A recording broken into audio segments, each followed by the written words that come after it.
The following is a special presentation of ABC Sports.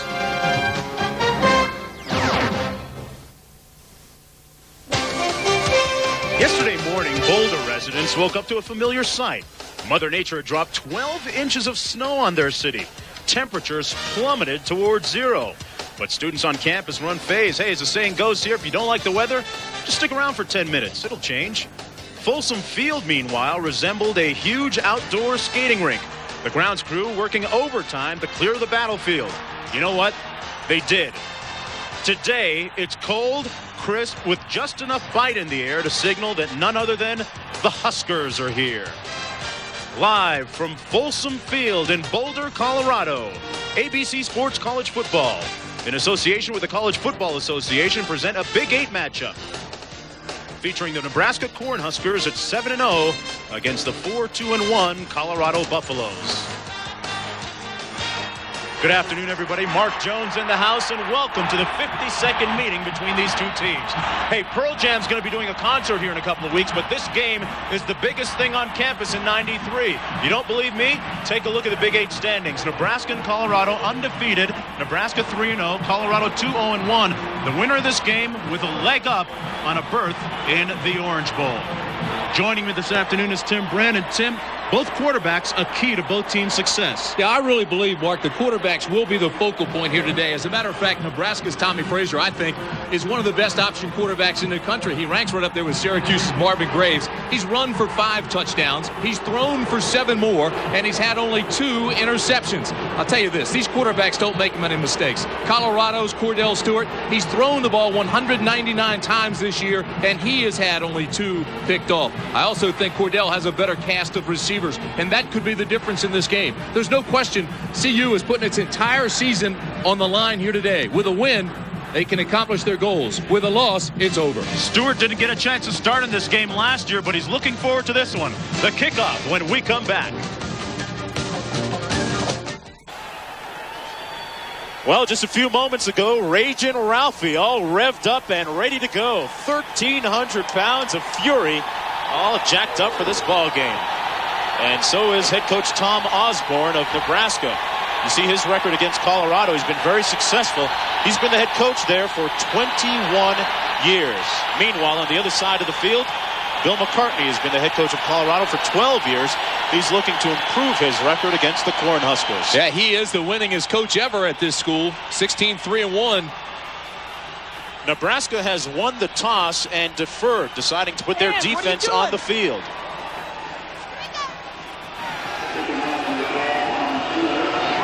A Big 8 showdown. And this is Big 8 weather.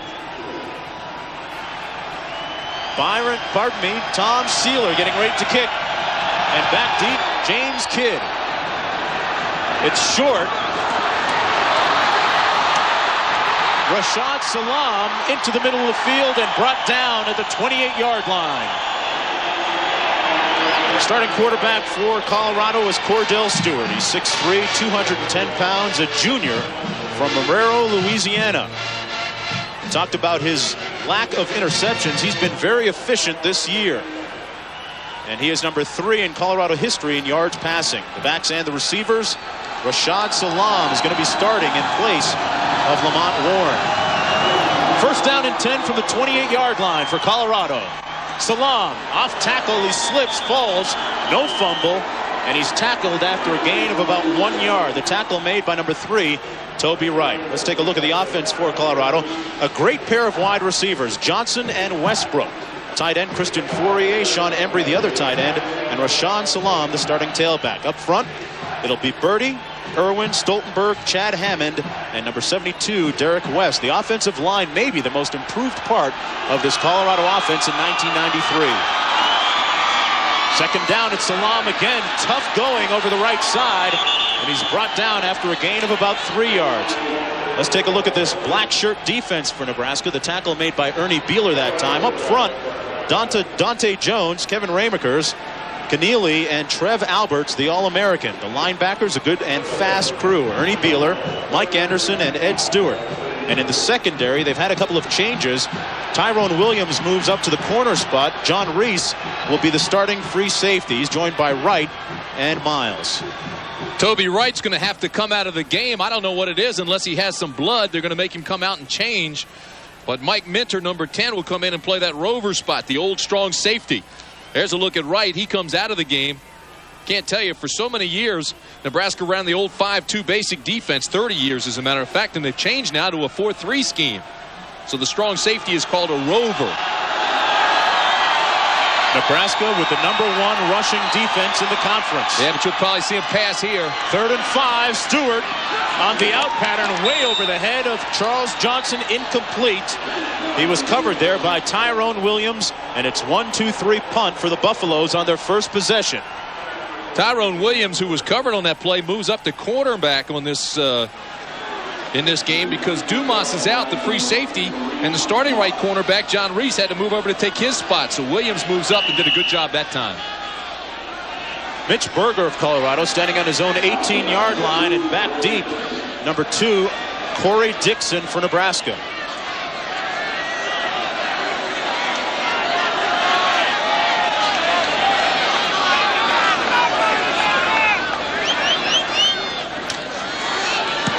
Berger gets off a nice high punt. This is Kareem Moss. And now Dixon Look in out. front of him. He's got an alley. Corey Dixon with lots of speed. Dixon down to the 4-yard line. What a return. Dennis Collier finally brought him down from behind, but a return of 68 yards. So Nebraska fires the first salvo of the game, and a big bullet too. Boy, you can see Corey Dixon break this immediately because all the Colorado guys left their lanes and took an inside route. Once he got outside, he had 2 blockers, and that's all he needed. Lorenzo Brinkley came in and threw a good block. Here's Tommy Frazier on 1st and 10 for Nebraska. Calvin Jones up the middle. That's a Touchdown Nebraska on their first play, a 4-yard plunge. The Huskers waste no time in getting on the scoreboard.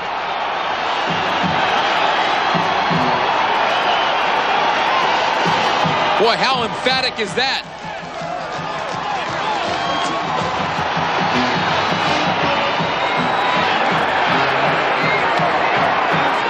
Boy, the big return by Dixon and the touchdown run. All of a sudden, our memories of last year's 52-7 debacle, the big win by Nebraska over Colorado. Byron Bennett with the extra point, and it's good. And there's a feeling of stunned silence here at Folsom Field. Hey, I want you to watch this block by the fullback, Corey Schlesinger, as Calvin Jones runs this ball in. Watch number 40. Lead up in the hole. Bang! Take on the linebacker. Schlesinger follows him up, gets a good block from Zateska. And I'm telling you what, Nebraska has been authoritative in 2 big plays. That big punt return by Corey Dixon really set things up, though. Yeah, but watch what happened on the punt return. Everybody runs over it. They come in and take the inside lane. If you stop right there, you can see that the whole wall is set up. He takes it inside. Bingo. Coming into this game, Mitch Berger had only allowed 6 return yards off punts. But this one went for 68. And that was the touchdown-saving tackle right there.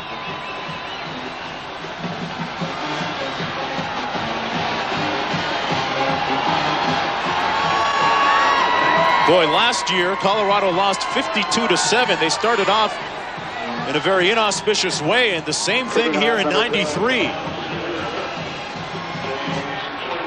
Bill McCartney had his team ready for this game. He closed practices to the media earlier than usual, but so far it hasn't paid off. Sealer with the kickoff. James Kidd on the 3, and he's got an alley. Kidd with a nice return out to the 31-yard line. And Tackle Colorado made by with its second possession. Eric Stokes making the tackle.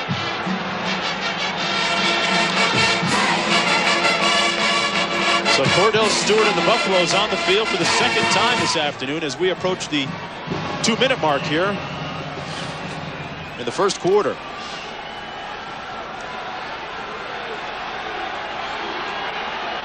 Welcome everyone to Folsom Field, where the score is 7-0 Nebraska over Colorado. I'm Mark Jones, along with Tim Brandt, and Cordell Stewart has just fired incomplete on Colorado's second possession of the game. We just had a big punt return by Corey Dixon, a 68-yard punt return to set up the opening touchdown.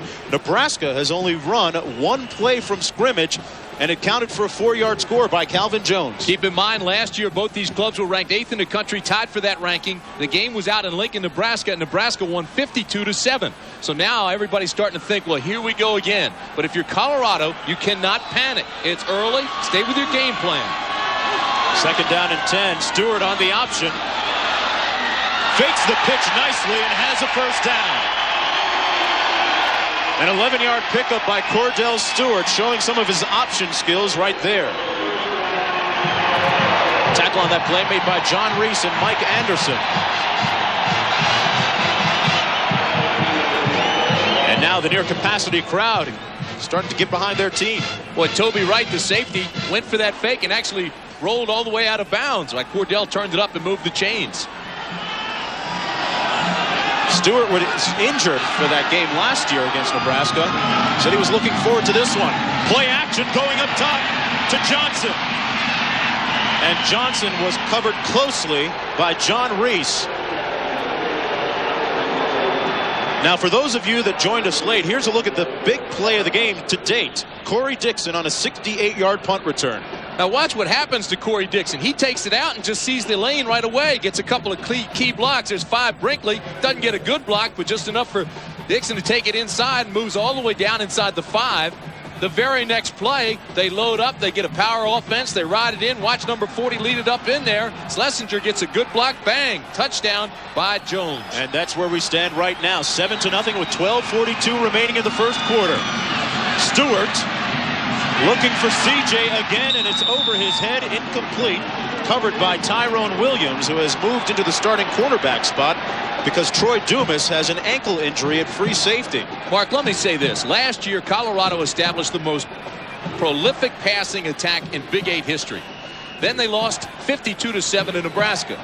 So, Bill McCartney says we've got to get a running game going. They've tried to be more balanced, and I think the fans here in Boulder are really a little bit itchy because they want that passing attack back. Right now, Cordell off to a slow start. He's 0 for 4. Colorado with the number 2 rushing offense in the Big 8 Conference. Stewart again on 3rd and 10. Looking underneath, a flag down. Again, he was looking for Charles Johnson. I think that's going to be holding against Colorado. I'll tell you this, right now, Cordell and the entire offense are really out of sync. And it is holding against Colorado. A look at our officiating crew today. Terry Turlington wearing the white cap. Holding on the offense, declined, 4th down. So on their second series of the game, they get a first down and then now have to punt after 3 incompletions. Dixon back again to return for Nebraska. He's joined by Kareem Moss. Berger punting again. He's standing on his own 28.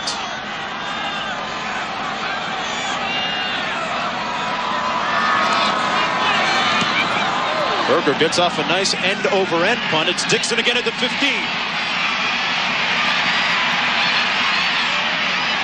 Boy, Dixon is like a little jitterbug back there, isn't he? Dancing around, looking for space. A 45-yard punt by Berger, 14 on the return. As the Huskers take the field for their second possession of the game. We'll be right back. Tommy Frazier is the starting quarterback for Nebraska. He's a 6'2", 200-pound sophomore from Bradenton, Florida. And as you look at his stats, you see he doesn't make very many mistakes. First down and 10 from the 28 for the Huskers. Schlesinger and Jones lining up out of the eye. Gerald Armstrong, the tight end, sent to the right side of the formation. Jones fumbles it. It's loose. Colorado has the ball.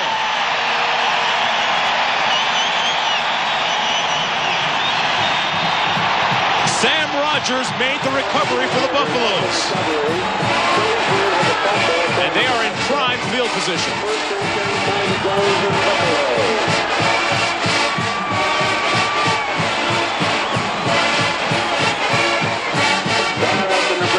Last year it was turnovers that killed Colorado. Now they pull the guard. They try to get him out in front. Here comes Jones. Now watch the very end of this. The ball is hit by Davis, the strong safety, with his helmet. Just knocked it loose. Colorado's got great field position.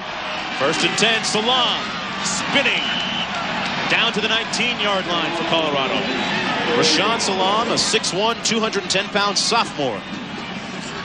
Was tackled by David Noonan on that play, but Salam missed last week's game because of an eye injury. Yeah, he gets the start today because Lamont Warren is out with a bad ankle. He hurt it last week in the big game, and Warren is the Big Eight's leading rusher with 714 yards. So Warren sits out, Salam comes in. 2nd down and 7. Handed off again to Salam. He makes his way down to the 14-yard line, but Colorado with a short field to work with, Tim, because of a fumble by Calvin Jones. Yeah, you make the field this short. It's like running downhill. Watch the head of Davis, 21, come in, and it hits the ball, bam, right there, knocks it loose, and Colorado's all over it. First big play for Colorado in this ball game. So far, it's got to be all defense because the offense has been out of sync. Big play for Davis, too, after missing last week's game because of disciplinary reasons. Well, he had a sore throat, sat out early in the week, came to practice. Doctors gave him clearance. He said, I'm still not right. He went back. They said, hey, no practice, no play. Play action. Here's Stewart. Stewart has the first down inside the 10-yard line at the 9, tackled by Ed Stewart of Nebraska. But it'll be 1st and goal for the Buffaloes with 10:51 to play in the first quarter. He's fun to watch, isn't he? Cordell has produced over 4,000 yards of offense here at CU. Big 8 total offense leader. But watch what he does. I mean, it's like the running man. The guy's got quick feet. He's tap dancing on the light bulb. Watch this. Bam, bam, gone. Picks up the first down, move the chains. Stewart playing with a cast on his left hand, too. Hands it off to Salam, bouncing it outside, and he's run down at the 7-yard line. Man, you can really see the speed of that Nebraska defense. Baron Miles and Toby Wright chase down Salam. You mentioned Cordell Stewart playing with a cast on his left arm. I said, how do they let you play with a cast? You can't. He says, well, I'll wear a glove over top of it. Then I put the plays up around my wrist. Nobody even knows I have a cast on. Had it operated on in May, had a pin placed in it. Says it doesn't bother him. Let him play. Says if Cunningham can do it, I can too. 2nd down and goal. On the option. Stewart down to the 1-yard line. He put his hat down and plowed over Toby Wright, the strong safety. See, the Buffs get very confident down here too. In goal-to-goal situations, Colorado's had it 13 times this year. They've scored 12 touchdowns. Pretty good percentage. 9:53 remaining in the first quarter. 3rd and goal.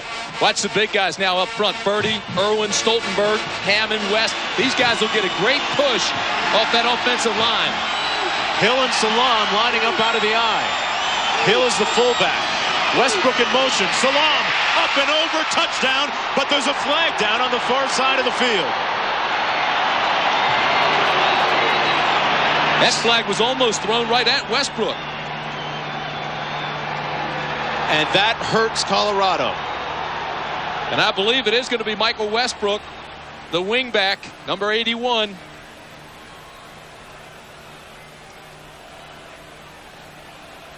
He went in motion, Tim. Not sure whether he broke up field or what.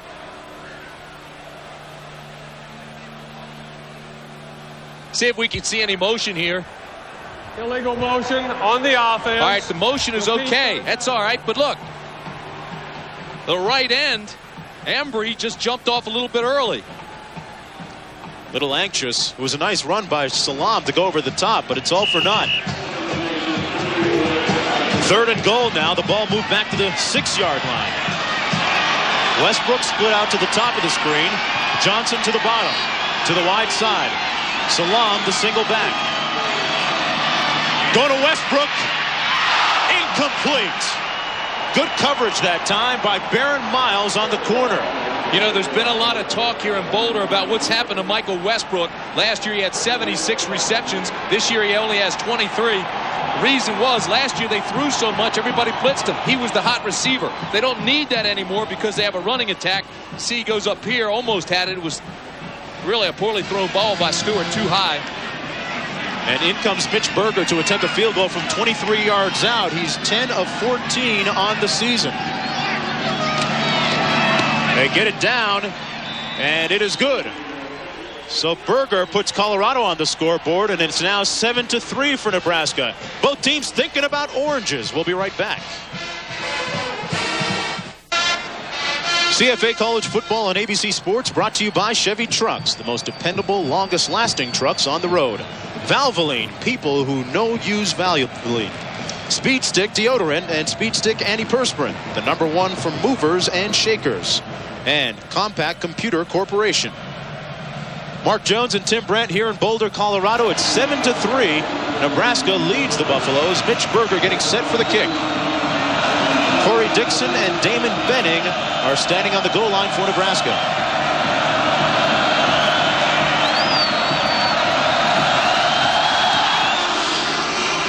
He rolls it down to Benning at the 3. He picks up the wedge and runs it out to the 34. Nice return by Damon Benning. It's cold here, but John Saunders is warm in New York. John, what's up? Exactly where you're supposed to be. Florida against Georgia. Last play of the game, Eric Zier to Jeff Thomas, but he drops the ball. Georgia had a chance to tie or perhaps win with a 2-point conversion. They lose 33-26. Meanwhile, for the 8th consecutive game, the Ohio State Buckeyes have scored on their first possession. They lead 7-3. Back to you, Mark. All right here, first down and 10. The ball in the 34 for the Huskers. Calvin Jones up the middle on first down. He's out to the 37-yard line. Okay, let's take a look at the backs and the receivers for Nebraska. Calvin Jones, the guy who just carried the ball, is the All-American candidate. He's put together a string of 100-yard-plus games. He's joined by Schlesinger, Armstrong, Muhammad, and Corey Dixon, who had that big punt return. Up front, a pair of bookend tackles, in Lundberg and Wiegert. And that is a very strong and muscular, athletic offensive line. Second down, Frazier with the waggle.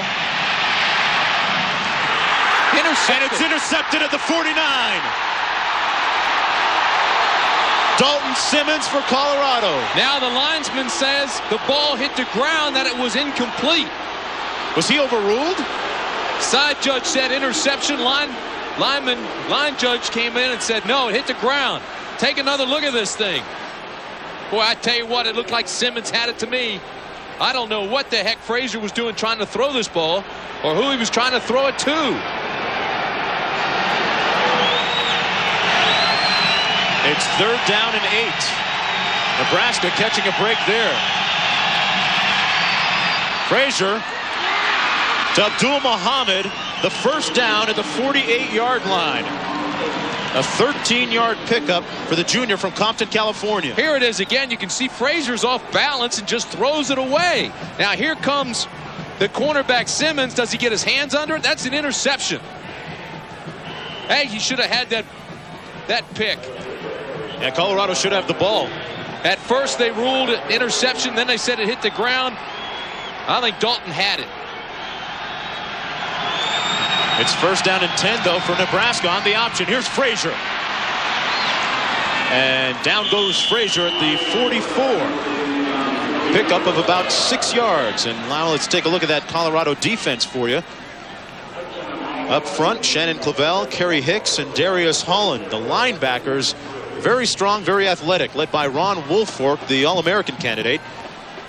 Sam Rogers also having a very good year. And in the secondary, Simmons, Collier, Davis back after missing last week. And he is joined by Dalton Simmons. 2 tight ends in now for the Cornhuskers. Jones spins off of one would-be tackler and is close to the first down at the 42-yard line of Colorado. Tim, what does Nebraska have to do to be successful this afternoon? Well, take a look at this. I think they have to sting the Colorado secondary because Colorado's had to move things around. For instance, Hudson was a strong safety, went to quarterback, back to free safety. They also think they can wear him down with the power eye.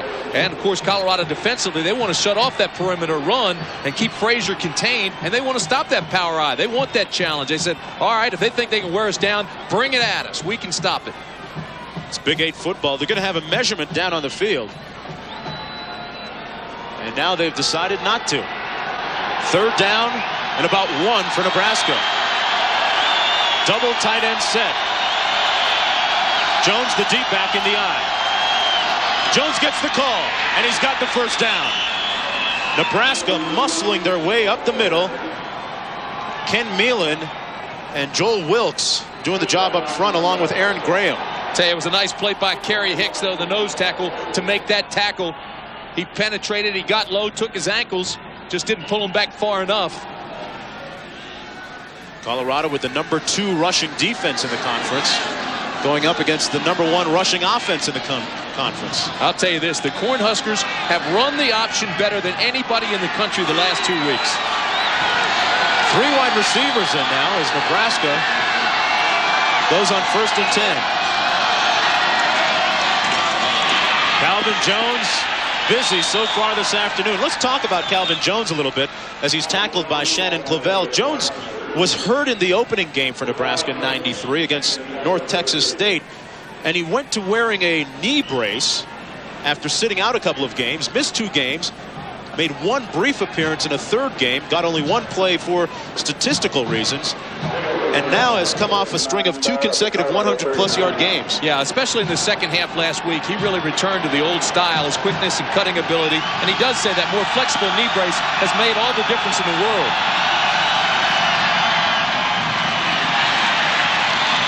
And they hand it off the left side to the fullback, Schlesinger, and he's tackled by Kerry Hicks. That's 3 tackles in a row for Kerry Hicks. He's really being active in that middle. He starts in place of Jeff Bruner, and Hicks moves up, and he's bigger, he's quicker. They wanted that in the middle. They're getting it so far. Nebraska keeping the ball on the ground in the early going. 5:35 remaining in the first quarter. Nebraska leads 7-3.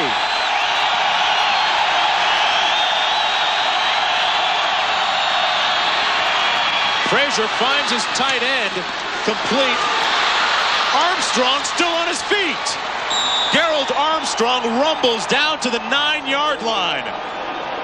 You want strength? There it is, a 26-yard pickup. What a great story Armstrong is. He's a walk-on in 1989. He played JV. He got big. He's 6'2", 225. All of a sudden they said, hey, this guy can play. Watch him now. He doesn't have enough for the first down right here, but he breaks the tackle, slides off Simmons and Davis, and all of a sudden, he's got some room and moved the chains again. Armstrong missed last week's game because of a hamstring injury. They're glad to have him back this week. Frazier hands it off to Jones. He could score. No touchdown. It's a touchdown. Calvin Jones goes airborne and finds Pater. His 2nd touchdown of the afternoon.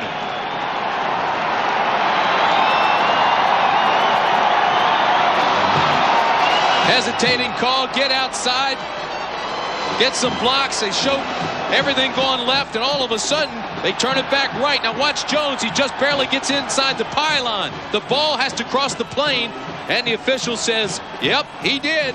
Well, he was right there on the spot to make the ruling, and he gave Jones the benefit of the doubt. Bennett now with the extra point, dodging some snowballs on the way, and it's 14-3 for Nebraska. Watch the football, see if it breaks the plane. Referee said it did. Side judge is right there. His arms go up. And then along came Jones to cap that scoring drive of 10 plays, moving the ball 66 yards using 4:43 on the clock. And Nebraska is keeping this crowd at Folsom Field quiet with a 14-3 lead. He's gone over 100 yards in each game where he's been 100%, where he's been healthy. He did sit out those 2, but he is the 92 Big 8 rushing champion. Sealer with the kickoff. This is Kidd, 4 yards deep. And he says, I don't think so. Cause for concern with Florida State. Not the score. They're leading 34-0. But Charlie Ward, their star quarterback and Heisman Trophy candidate, has a rib injury near his sternum. They say he won't return in this ball game. They don't need him today. 34-0 over Wake Forest. And I don't think the Demon Deacons are going to pose any major threat to the Seminoles. But looking down the road is where you have to find out how serious the injury is to Ward. And will he be back next week? And specifically for November 13th against Notre Dame. In South Bend, Indiana. Right here, it's 1st and 10 for Colorado. They trail by 11 points. Salam spinning off a couple of tacklers out to the 29-yard line. Rashaan Salam. Tim, we talked about Nebraska and their keys. What about Colorado coming in? Well, I believe firmly that they have to avoid 3rd down and long. That's where Nebraska wants to get them in, because then they really come with it. And the key, I think, is to stay out of that situation. Nebraska's a good rush team, more aggressive than ever. I also think that they have to make the big plays. Colorado's not the kind of team that's going to have a long drive. They hit the big plays, the long passes, and I think that's what Nebraska has to stop. Bill McCartney with 3 Big 8 titles and 1 national championship title. 2nd and 1 for his Buffaloes. Salam with a huge hole. Salam run out of bounds and a late flag now. Oh, that's bad. You're going to call a clip, and it wasn't a clip. He had already stepped out of bounds. He also tried to avoid the block when he saw he was close. It was CJ that tried to throw the block, Charles Johnson. But you'll see it. I don't really think it was a clip. It's not much of a block anyway. It was a 36-yard pickup by Rashaan Salam that time. Found some room over the left side and used it.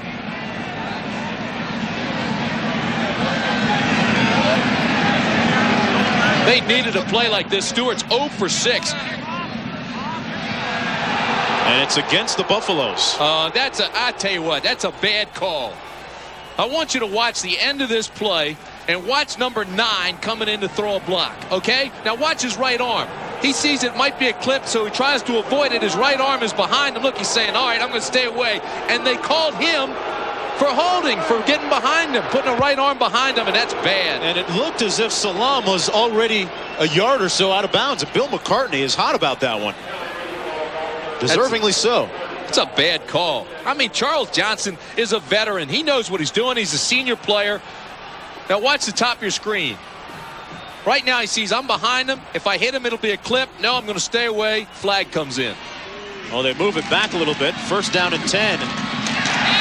Salam cutting back that time, making his way down to the 38-yard line. Salam getting the start in place of Lamont Warren. You don't really lose that much in the backfield. Both are very fast, very quick, and good slashing type runners. He now has 8 rushes for a total of 65 yards. Again, Mark, I want to tell you, I'm sure people looking at this score see Nebraska 14, Colorado 3. They'll say, yeah, just like last year, 52-7. But Colorado can't panic, and I think they're in pretty decent shape for what's happened. Cordell Stewart is 0 for 6. That's not going to stay that way the entire game. Some call the law of averages.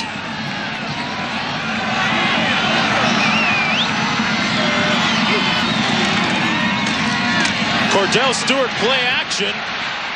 Sacked back at midfield. Mike Anderson sacks Stewart. And this Nebraska defense has a lot of speed. You saw some of it right there. A loss of 12 on the play. It's a reason they went from a 5-2 basic defense to this 4-3 was to get more speed in there. And Anderson certainly is the guy they wanted to capitalize. Watch 34 right there. That's Alberts that gets the hand on him first. That breaks up the play. Now Cordell is just scrambling for his life. And here comes Anderson, who's got good speed for a linebacker, and takes him down from behind. Very nicely done by the Cornhuskers. Anderson goes only 230. There are only 2 guys over 240 pounds on that Nebraska defense. Colorado 1 of 4 on 3rd down conversions. Here's Stewart.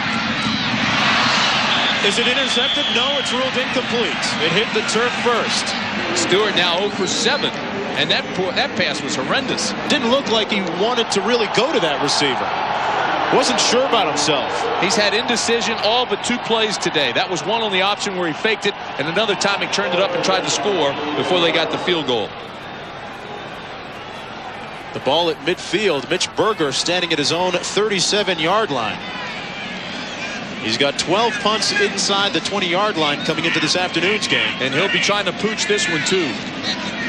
Dixon standing on his own 10 for Nebraska.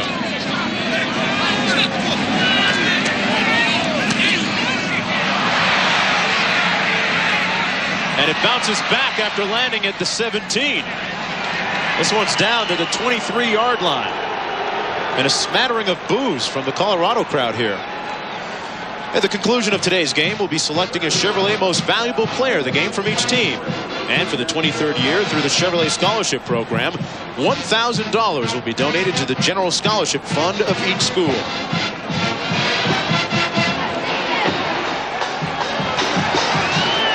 And Kansas State over Oklahoma 14-0 in the third quarter. Snyder has done a great job this year with Kansas State. Jones stopped up at the line of scrimmage that time. One of the few times that Colorado has had success against him. Kerry Hicks again, Tim. Yeah, we talked about the change that Colorado made this week defensively. They put Hicks in front of Bruner at nose tackle because he's bigger and quicker. And I'll tell you, he has been in almost every tackle that's come up in the middle. Watch right in the middle, 94. Takes on the center, gets rid of the block, bam, tucks the tail, skies the eyes, and hits Jones with everything he has. Nebraska now 10 carries, 27 yards. So Colorado stopping the run. Rob Zadisky, the starting left guard for Nebraska, limped off the field. And he is out of the game on 2nd and 9 for the Cornhuskers. Down at the line of scrimmage. Shannon Clavell got a big meat cleaver paw on that one.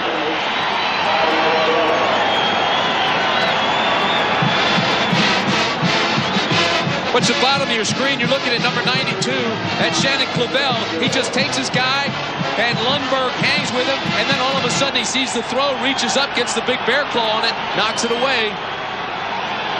Corey Dixon coming into the game so far this afternoon. And it's still early. Nebraska, though, very efficient. They're 3 for 3 on third down conversions. 1:34 to play in the first quarter. And Tommy Frazier signals for timeout.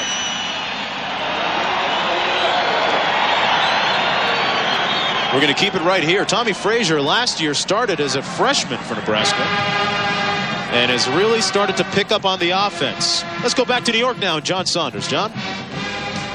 Mark, as you know, last week Kansas State tied Colorado. Today up against Oklahoma, Chad May 23 yards to Kevin Lockett with a nice catch in the end zone. And Kansas State, yes, they are for real, leading Oklahoma 14-0. Back to you, Mark.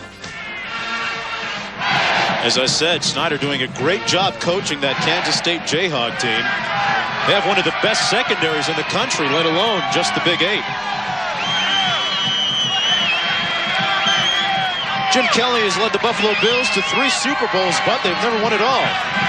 This season, it's been sweet revenge. They've beaten the Cowboys, the Giants, and they hope to continue their sweep of Super Bowl opponents Monday when they meet the Washington Redskins. Bills at 9 Eastern, 8 Central. Bills heavily favored in that game, but the Redskins starting to get some guys back defensively. Charles Mann is back. Right here, 4 wide receivers for Nebraska. Abdul Muhammad out to the 40-yard line and a first down. They're now 4 for 4 on third down conversions. You know, I love the way Muhammad plays. He's only 5'9", 160 pounds. He's their big play guy. He's got excellent speed. This is his 17th reception of the year. They just drag him across the middle under the linebackers. There's nobody there. You know, Abdul Muhammad has a bullet in his buttock. Had it. Compliments of a drive-by shooting, actually hit him in the upper back and then kind of worked its way down into his butt. And they said, well, it's too close to the sciatic nerve. It won't hurt him as long as it's in there. We just don't want to go in, so he still has that bullet in there. Real courageous young man from Compton, California. And Corey Dixon is open. Dixon, he's going to take it to the house. Touchdown, Nebraska.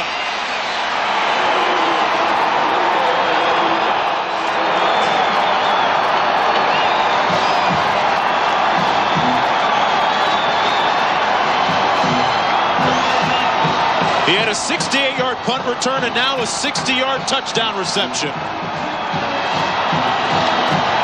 This ball is perfectly thrown, too. Watch this. He's working against Dalton Simmons. One-on-one coverage, man-to-man, sideline up. I'm even, I'm leaving. And there's no way that he's going to catch Dixon. Nice cut away from the safety. Simmons still tries to get him, but Dixon outruns him. And that ball was perfectly thrown by Frazier. The old Colorado bugaboo raises its head again. The secondary unable to cover the receivers for Nebraska. This game's getting out of hand quickly now. I'm becoming a Nebraska believer. And I'm telling you, there are some skeptics around the country because of their schedule strength or lack thereof. But Bill McCartney is believing how good they are right now. Byron Bennett is dodging some snowballs. He's going to try and kick the extra point here. It's good. And Nebraska taking a 21-3 lead with 1 minute to play here in the first quarter. Corey Dixon with a couple of big plays so far this afternoon. Frazier gets good protection on this, and I mean, he just placed that ball perfectly for Dixon.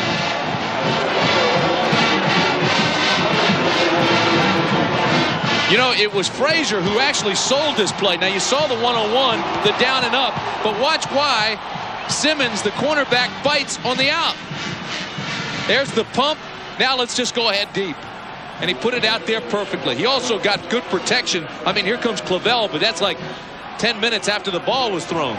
Those Nebraska receivers, Tim, not big. They all go about 5'8", 5'9". They call themselves the itty-bitty committee, but right now they have come up with some huge plays. Yeah, and Frazier, look at him. He's 4 for 6 now, 115 yards. And Tom Osborne saying, all right, just maintain your composure. We got a good lead. Just keep going after him. Don't let the crowd or the snowballs or anything else take you out of it. Look at that last scoring drive. 4 plays, 77 yards, 126 elapsed on the clock. But the big play, that 60-yard strike. Frazier to Dixon. And Colorado has got to get something going here. This is James Kidd, 4 yards deep. And the Buffaloes will start off on their own 20-yard line with 1 minute to play here in the first quarter. They trail 21-3. You know, Nebraska is a tough club to get a read on. How good are they? Well, they play an easy schedule, although I know Tom Osborne and a lot of the folks in the athletic department of Nebraska will tell you that's not the case. They did beat UCLA. UCLA's proven to be a pretty good ball club, but you put them in that national title contender situation, you say, wait a minute. How good are they? Well, now they're looking pretty strong. They're making a believer out of me right now. They felt that last week after the game, they were starting to gel, and they've hit stride early here. Lamont Warren has checked into the game, a tailback, and he gets the call on 1st and 10. A nice gain out to the 28-yard line, a pickup of 8. And speaking of that Nebraska schedule, there's a look at it. They have pretty much worked their way through the tough part of it, Tim, that big game against Oklahoma on the 26th. Yeah, you know, that 76-14 score at the top against North Texas, that doesn't show me anything. UCLA game, that was a pretty good indicator. That was 14-13. I don't think anybody at that particular juncture knew how good UCLA was. But last week, like you said, against Missouri and, of course, against Kansas State, they really seem to be hitting their stride. They had to come from behind in that 27-13 win against Oklahoma State. And Colorado gets a first down right there. Warren running the ball again. Warren out of Los Angeles, California. He was tackled by Jones and Ed Stewart. All right, so it's 21-3. You say, what's the problem? Well, I'll tell you this. Last year, Colorado had the most prolific passing attack in Big 8 history. Right now, Stewart has not completed a pass. 0 yards passing. What the heck has happened? That's exactly the $64,000 question for that man right there.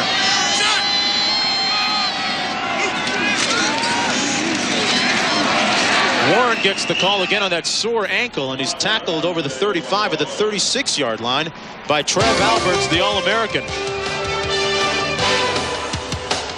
It's 21-3. Surprise, surprise in Boulder. Colorado running back Lamont Warren is out. He's injured again. He had a sore ankle. He injured it on that last play. Here it is right here. Watch. He has an alley. Looks like it's going to be a big play for Colorado, but roll it. Here comes Trev Albert, and Trev Albert actually lands on the ankle. After Fourier misses his block, he rolled it up under him, had to help him off. Stewart being pursued, backside pressure, and it's batted down. Tremendous pursuit that time from Dante Jones, number 84. He had Stewart on the run like the fugitive. He's now 0 for 8. 0 yards. He's got to be wondering what the heck is happening too. 3rd down and 6 now. Sean Embry coming in with a play. Just underway here in the 2nd quarter, 21-3. It's been all Nebraska so far. Johnson split to the bottom of your screen. It's Westbrook, but it's about 3 yards short. A bounce pass, incomplete at the 42. 0 for 9.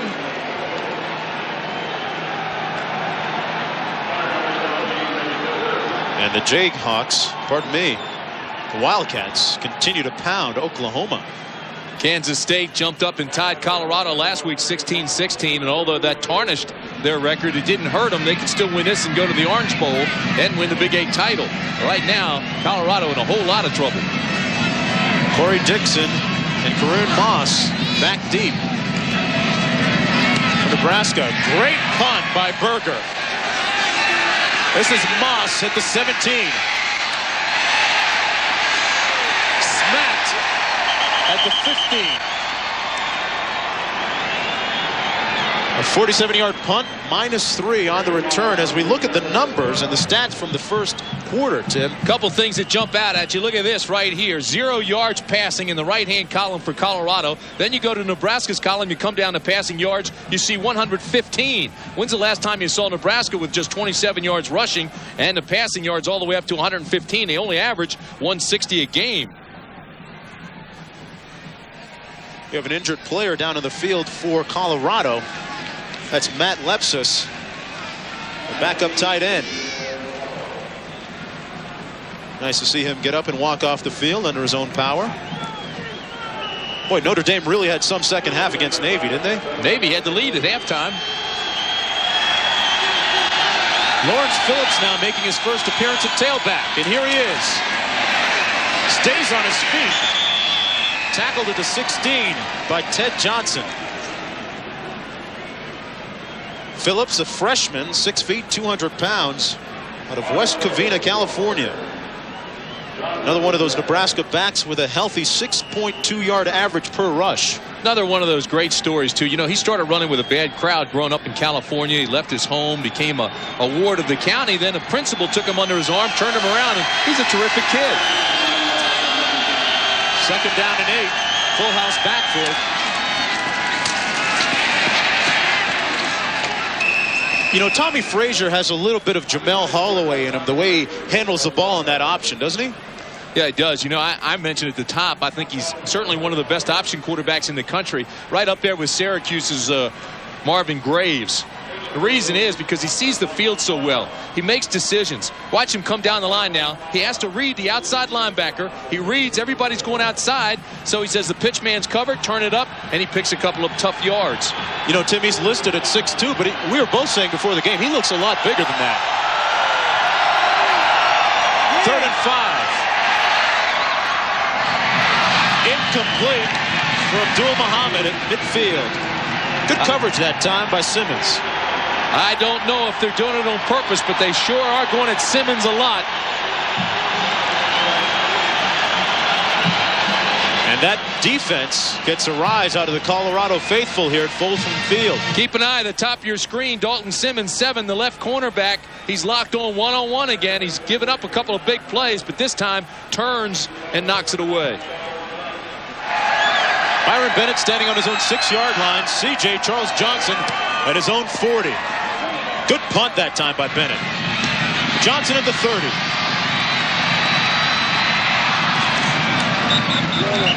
Tackled at the 37-yard line. A 50-yard boot.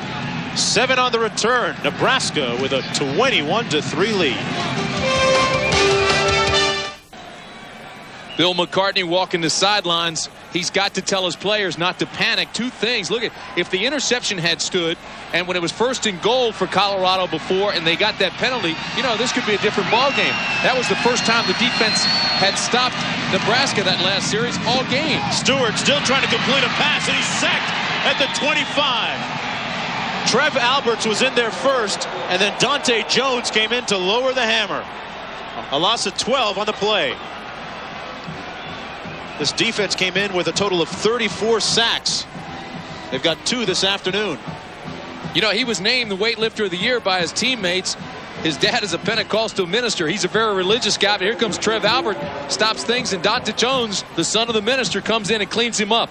But watch Trev Albert. He's the guy that's really making these plays. He puts a lot of pressure, 34, chases Stewart, and once he chases him, he chases him into the pursuit, and that's where Dante Jones takes him down. It's second down and 22. Stewart has Johnson. Complete.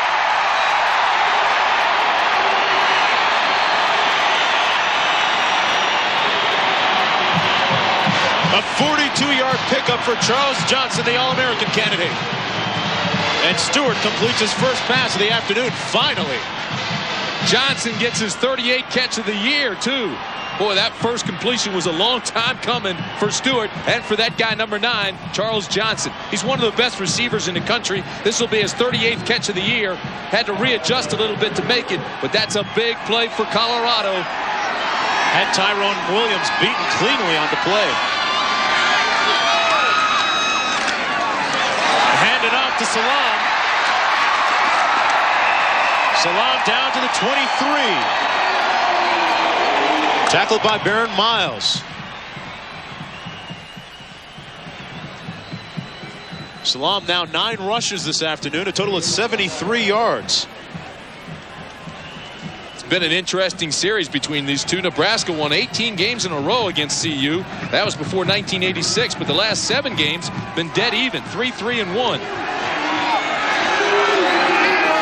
Nebraska came into Boulder very late. They practiced last night and flew in late. Here's Salam again.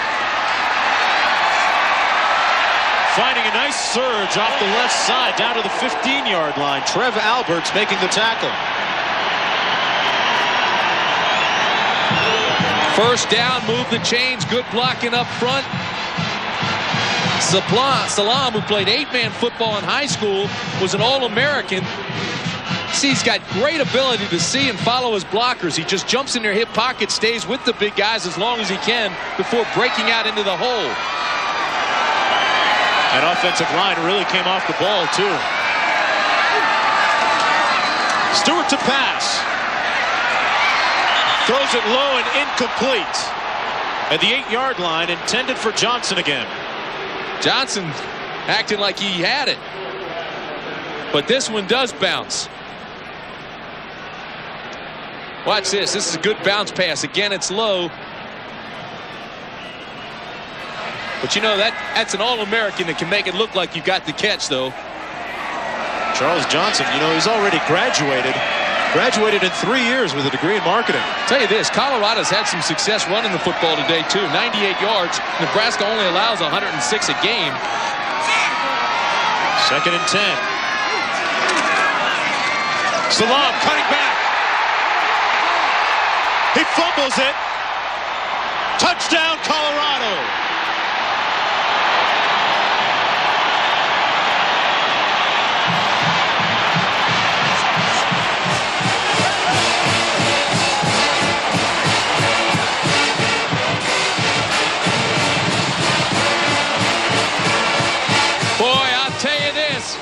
What turnaround is fair play? I didn't think Nebraska got in that first time they gave him a touchdown. I don't think Salam's in here. He loses the ball at the 1-yard line. Oh, no. Watch, he gets it stripped out just as he gets down to the 3. There it is. Now the ball's out before he crosses the line, and the official said, nope, he broke the plane. I don't think so. I wonder what plane he was looking at. That's interesting. Turnaround is fair play. Berger with the extra point. And the Buffaloes are right back in this thing. It's 21-10, but let's take another look at this one. Here comes Toby Wright and slaps the ball. He's bobbling it right now. It's loose well before he crosses the goal line. If I'm Nebraska, I'm fired up because I just got a bad break. Colorado got the benefit of it.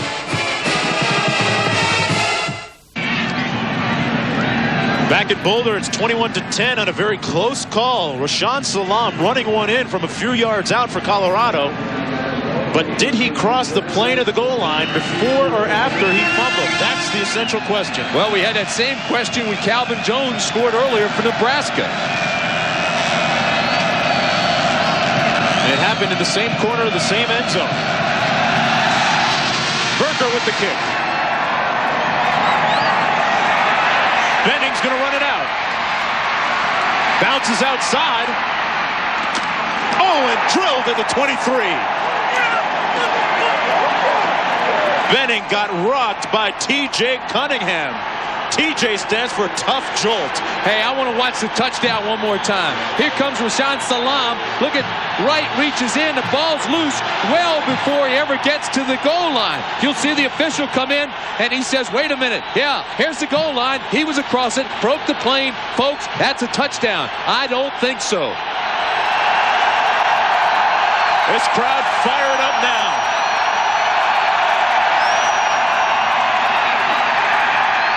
Up the middle to the fullback, Schlesinger.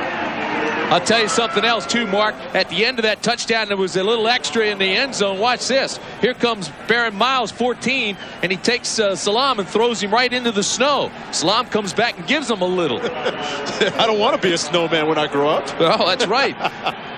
Boy, they've been warned a lot about this weekend, too, the behavior. They were very concerned about that. They want everybody to be good.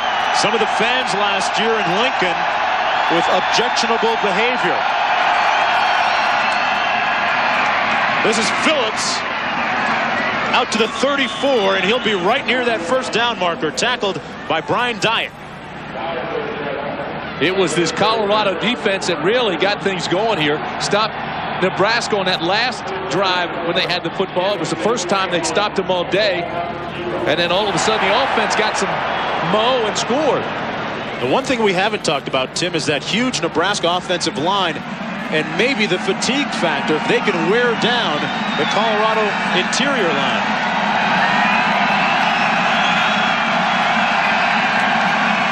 Play action by Frazier.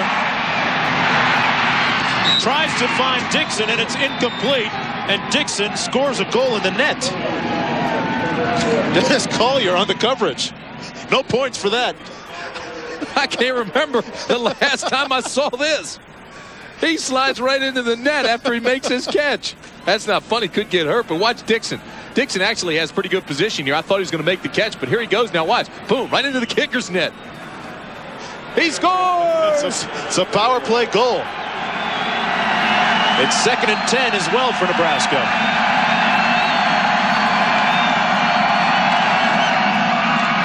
Popplewell in motion. Frazier keeps it, and he's stacked up at the 37. You can really feel this Colorado defense getting fired up and stoked up. Hicks again on the stop. Tim, we alluded to the behavior of some of the fans last year in Nebraska. Colorado's coach Bill McCartney made a pledge and a plea to the Colorado fans that they don't want to see any kind of poor behavior on their part. No slurs, no poor comments directed towards the Nebraska players. 3rd down and 6.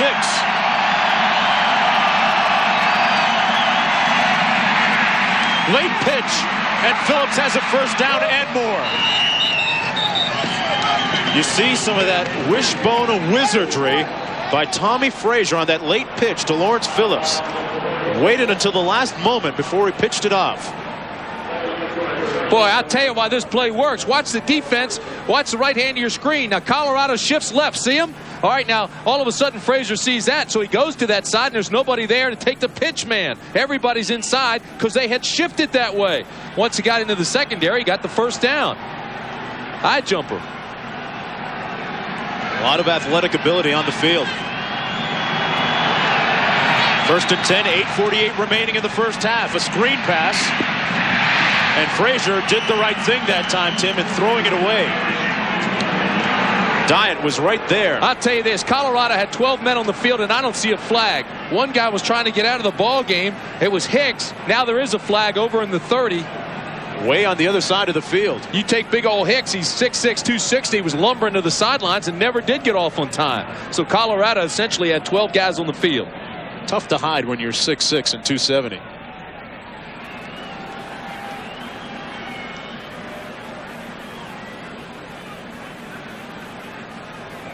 The infraction is against Colorado. I'll tell you this, too. I think the coaches get part of the credit for that. It was a late substitution. Illegal substitution. 5-yard penalty. The player did not participate. First down. It's time once again for our Coors Light Fan Picks College Football Poll. Just call 1-800-932-3000 to vote. Once again, Florida State is on top. I want to mention again that Charlie Ward was shaken up in their game this afternoon. John Saunders will have an update for you on that at halftime. Schlesinger, Phillips, and Clester Johnson in the backfield. And now some motion. The counter. Phillips. Tackled at the 39-yard line by Dwayne Davis. Well, you know, when Nebraska loads up and brings the guard and tackle on the counter tray, it's scary. I mean, those guys are huge, and they come out and lead that thing around. If you're the guy that has to close it down and stop them, you're in a world of trouble. Look at this. Here comes big old 76 and 72. I mean, Weigert, 72, is 300 pounds. Wilkes is 280. Good grief. Baby's got back up front. Lots of red beans and rice. Phillips again. Tackled by Dyatt. The clock running with 7:55 remaining in the first half. Nebraska leading 21-10. This will be another big third down play for the Colorado defense, trying to fight their way back into this game. It's been all Nebraska. Early on, Nebraska was very efficient and very proficient on third down conversions. They're 5 of 6 on third down conversions so far. Full house backfield.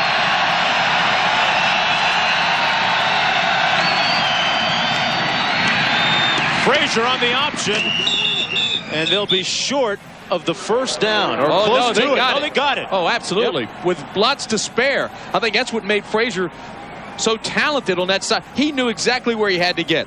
The 35-yard line is what his target was. He knew he had to get to the 36 for the first. Watch this. He knows he's got to get to the 36, takes it outside, not only gets to the 36, but goes after the 35 for his target, steps inside, bang, first down. We got to look at Tommy Frazier earlier in the year against UCLA. He was limping. He was noticeably a lot slower, less explosive, but not now. He is going at a 100%. Frazier on the play action. Almost intercepted. Matt Russell had it, lost it, had it, and lost it. It's amazing to me. I can't tell you what Tommy Frazier's looking at. He definitely sees big old number 16 Russell right there and throws it to him. If Russell could catch, he'd be gone. No, I tell you, Matt will be the first guy to really get angry at himself. Look, he says, what the heck am I doing? I know I can catch.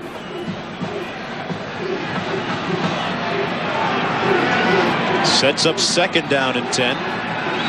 Colorado trying to stop the nation's third-ranked rushing attack. And Tommy Frazier, who leads that attack, calls timeout.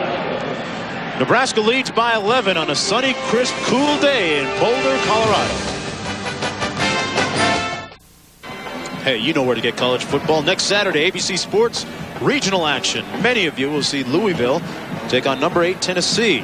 In a Big Ten battle, pits number 3 Ohio State against Wisconsin, plus a key Pac-10 game. Check for the game in your area. The game's available on PPV. Jones now back in the game, the deep back in the eye. They give it to the fullback, though, Corey Schlesinger. You know, Calvin Jones got a good long break there. I remember talking to Frank Solich earlier in the week, the offensive coordinator for Nebraska. He said he wanted Jones fresh for the fourth quarter, so he wanted to rest him at the end of the first half and in the third quarter. So he's now had his rest. He'll also sit down a little bit in the third quarter, so CJ can be fresh. Jones out of Omaha Central High School. It's the same high school that produced Gale Sayers. Doesn't have big numbers right now. 3rd and 10. Timeout again for Nebraska. Play clock was down to 4. His guys weren't even close to being set, so Frazier said, I better take a timeout here. Tom Osborne has come to epitomize everything that is Nebraska football. Right now they lead.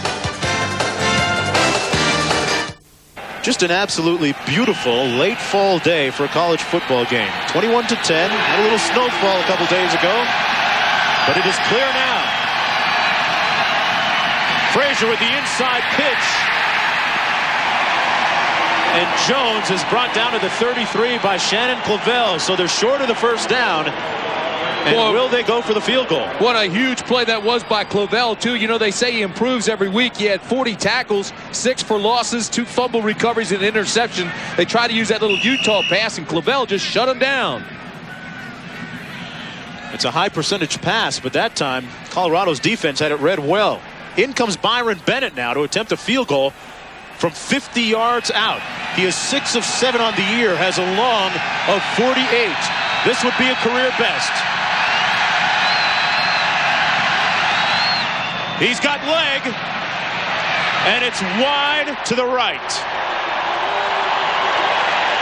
He had enough on it, but he was off to the right. And the Colorado defense breathes a sigh of relief. Well, there's no question it was wide, but boy, did he ever get a lot of leg in that thing. Normally, when you're going after a long field goal like that, it takes some of the height out of it, flattens it out. But I tell you, he got all of it, just left it out to the right side, just pushed it. There appears to be a bit of a swirling wind here, so we're not sure whether he had a wind at his back. Salam on 1st and 10. Weaving his way for about 4 yards, and he's tackled by Ernie Beeler. Beeler 5'11", 205, a senior. No flag. The fans booing now. They wanted offsides on the defense. They thought that Nebraska jumped a little bit on the interior line. Salam, Tim, 12 rushes, 103 yards. His career best is 109 against Stanford earlier this year. You remember his dad? His dad played in the National Football League, also played in the CFL. Harold Washington, before he changed his name to Sultan Salam. You are the doctor of knowledge, aren't you? Stewart, incomplete, and there's one that Rashawn should have caught. Cordell Stewart, boy, this is not a typo from our stat man Roger Riley. He is 1 of 12. Yeah. You know, you mentioned earlier that Salam had missed some time because he had an eye problem. His eye's okay now. He took a shot which knocked everything loose, and he was seeing double everywhere he looked. Double vision. Might have had a little bit on that pass. Yeah, it's tough to catch a football when you're not sure which one to catch. 5 minutes left in the first half on the option. Salam. Cutting back more and more, and he's brought down to the 43, a first down for the Buffaloes. And that run right there has this house on its feet. Everybody's up. Salam now is a total of 121 yards, and we have a player down who now gets up on the turf. And it's Salam. Tell you why, got all tangled up in that pile at the end of the play. Just running with a great deal of confidence, a lot of authority. He averages 5 yards every time he touches it. But watch some of the cuts he makes. He has the outside but says, wait a minute, here I come. I'm going to go against the grain and try to get them running past me. He does, but watch how he gets caught up here now. Refuses to go down. This is what got the fans excited, but it also got Salam hurt. Stewart checking off at the line of scrimmage. Salam again, trying to square those shoulders. And a late tackle and no flag. Boy, I tell you what, I would have thrown a flag on that. Coach is really upset. Players upset.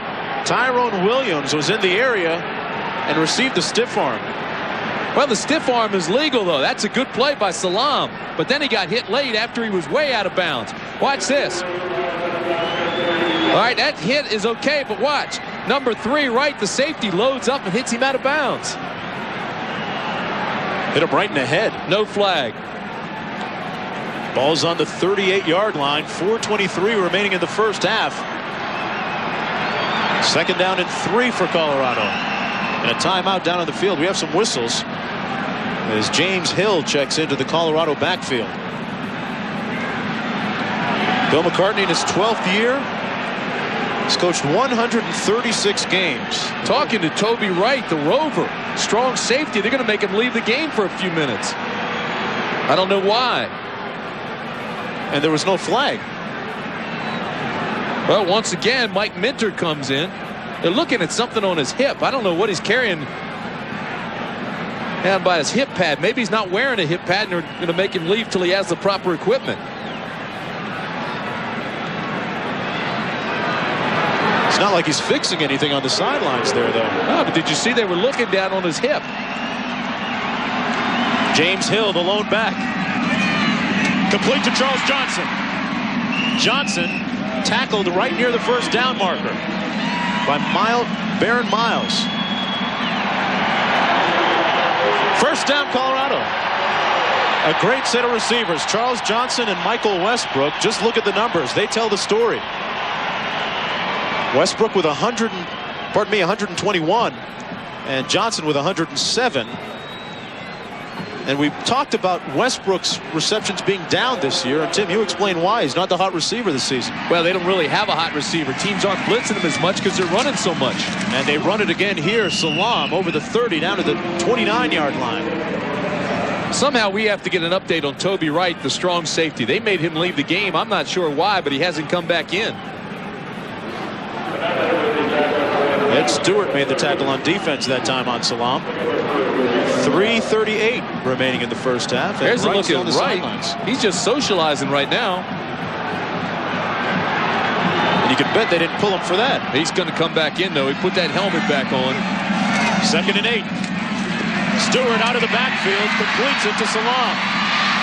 Oh, can I get some fries with that shake? Made a nice move, but couldn't shake the second guy. And he's tackled by Williams at the 27. Salam showing some of his receiving skills out of the backfield that time. Made a nice move, but brought down by Williams. Williams, as we mentioned, moved up to the starting corner spot. John Reese moved into the safety spot. Last week, Kansas State used an 8-man front against CU. It worked.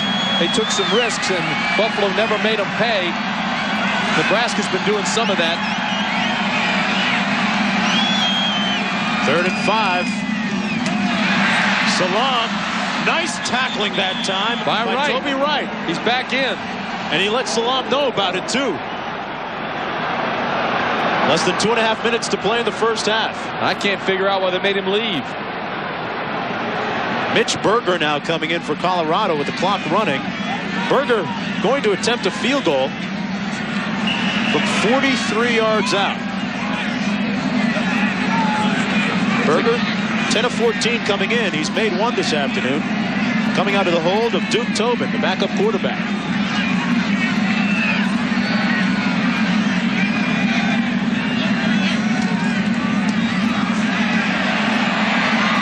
And it's wide to the left. Berger missing that one from 43.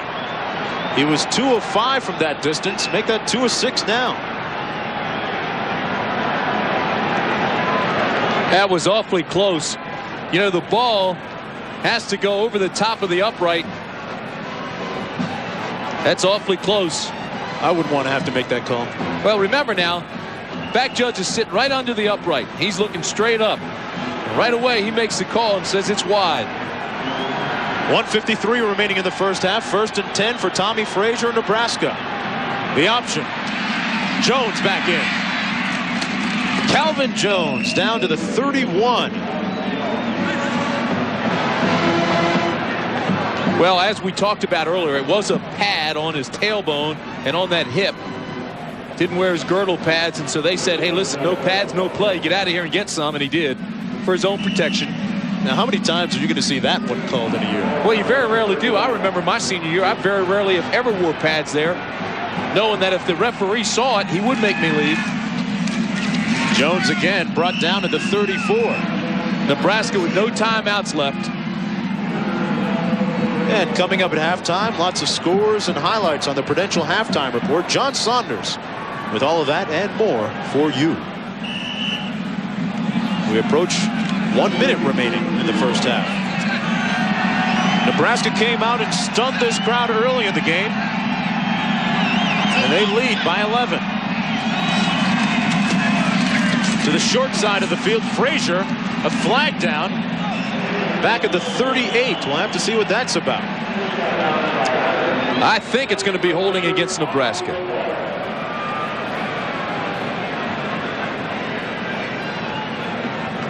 Frazier on the option. Nebraska hasn't thrown a lot this afternoon, but when they have, they seem to have made it count. This looks more complicated than holding, huh? Face mask. Against Colorado. Let's take a look at it. Take a look right over the center. You want to control his head, move him out. Bruner just reaches in, grabs the face mask, pulls him down. Says, hey, Aaron Graham, you're going down with me. I got your face.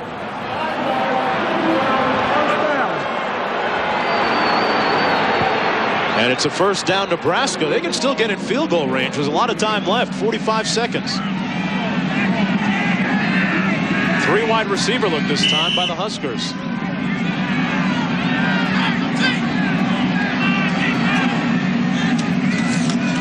Frazier looking for Dixon. And Dixon had the quarterback beat. He had Collier beat, but he was overthrown. Boy, is he fast. Another flag down. Again, Nebraska has no timeouts left. Bennett's career-long field goal is 48, so they have to get down to the 31-yard line. And this won't help. This is against Nebraska.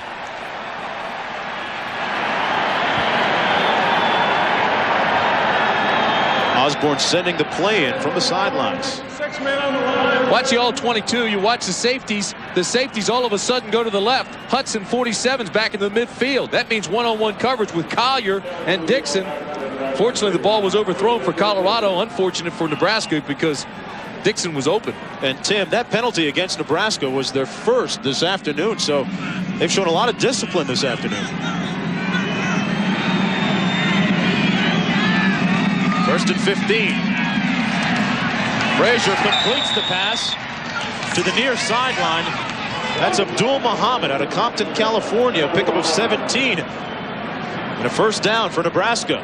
35 seconds to play in the first half. Clock stops long enough to move the chains. Already Nebraska up on the line. Again, Bennett's career long is 48 yards, so they need to get down to the 31 to be in his range. That wasn't an easy catch by Muhammad either. Backside pressure, but he gets rid of it. Oh, he had his man open, but couldn't find him. Popplewell was underthrown as he had run a slant pattern and was open. 24 seconds to play in the first half. One of the few times that Tommy Frazier has missed very big this afternoon. He's 6 of 12, a total of 133 yards.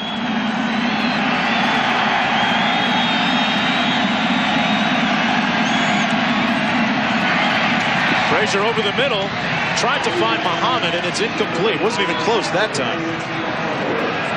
And the clock stops with 21 seconds to play. Still trying to get into field goal range, but they have to get the first down.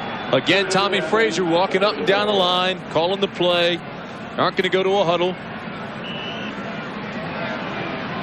The biggest improvement that he's made has been his passing this season. Really has a firm grasp on the offense. He's also the team's second leading rusher. 3rd and 10. They have to get the first down. He's going to try and do it himself. And he can't.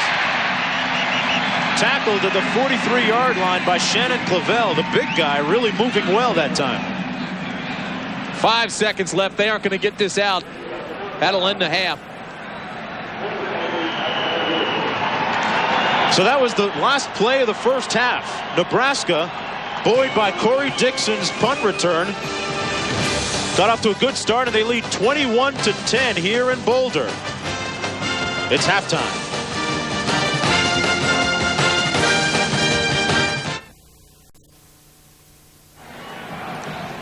Back in Boulder, Colorado, the score as we look for the beginning of the third quarter, 21-10, Nebraska leading Colorado. Tim, this game has been characterized by controversial and close calls right from the very beginning, actually. I don't think there's any question about it. Nebraska got out to an early start, but I want you to watch this. This was the first touchdown that was controversial. Now, they say he got inside the pylon there. The side judge is right on top of it. It looked to me like he was way outside, but Calvin Jones was awarded the touchdown anyway. You see the side judge pointing to the pylon. Now here comes Salam, and they say that he got across the plane as well, but you'll see number 3 right, the safety right here, stripped the ball out. He's bobbling it at the 3, loses it here at the 2, and the side judge comes in and says, hey, hold on. You can see it. He was across the plane. That's a touchdown. 2 very controversial calls. 2 touchdowns I don't think should have been awarded. And then there was the interception that wasn't ruled an interception by the officials on a potential Colorado play. Tom Osborne's team coming in at 7-0. They are undefeated, 3-0 in the Big 8. Bill McCartney's crew 4-2-1 overall. They are 2-0-1 in conference action. And here's the kick for the third quarter.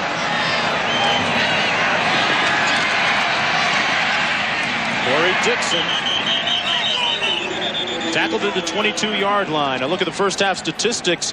Things pretty much even all the way down the ledger, Tim, especially time of possession. That 1 turnover for Nebraska. Well, they are. I want you to see 146 yards rushing for Colorado. Most of those belong to Salam. That's unheard of. They only give up 160 a game. Salam has 130 of those. And then, of course, the success of Nebraska to be able to pass. 2 biggest numbers there in the statistics. They give it to the fullback, Schlesinger, on first down and 10. He has about 5 yards, pounding behind his center, Aaron Graham. He's tackled by Sam Rogers that time. Rogers is a guy who has benefited this year because people have run away from Ron Woolfolk. Rogers coming into the game with 5.5 sacks. I'll tell you this. Nebraska's offense in the first half was really impressive. 539 yards offense last week, really in sync. They came in here and they put 21 first half points on the board. And they come out in a double tight end set. Dixon in motion. Frazier on the option. Look at those feet. And Tommy Frazier has 1 man to beat. And he's run down by Rogers. And that may have been a touchdown saving tackle. Frazier is hurt. He's up. But I'll tell you, he's in a lot of pain, and it's his right shoulder.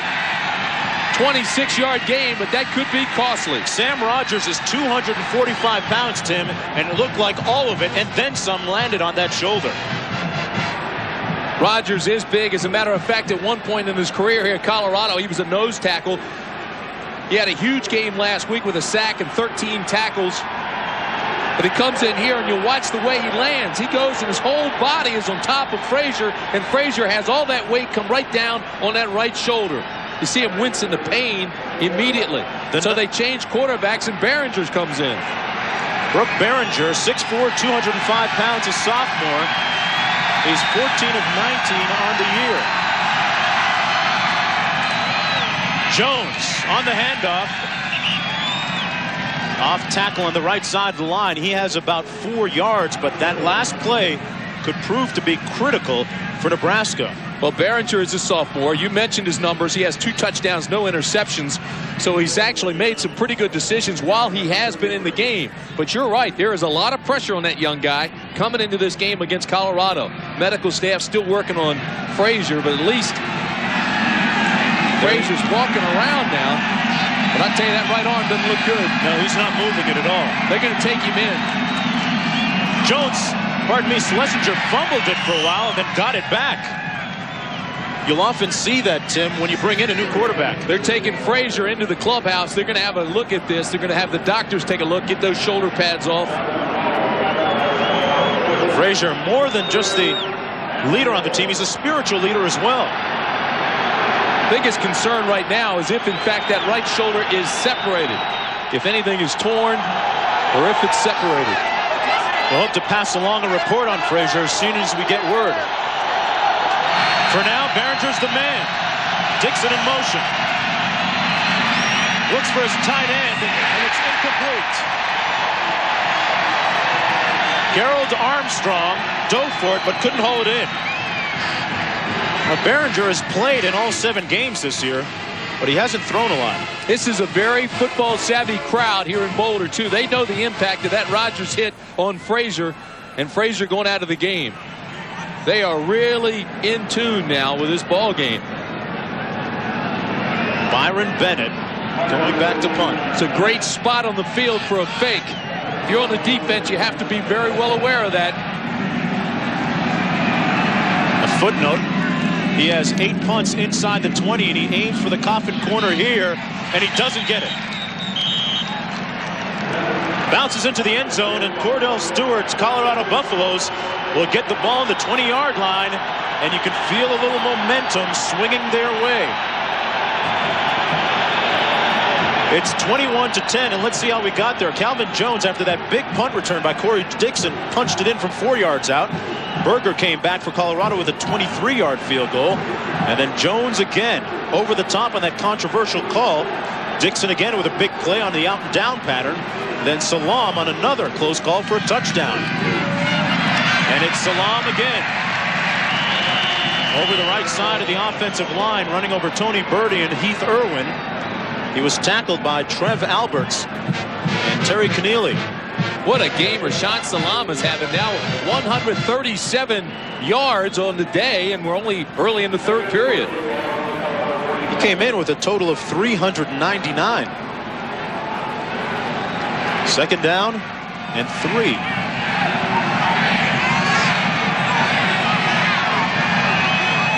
Westbrook and Johnson split to the same side of the field.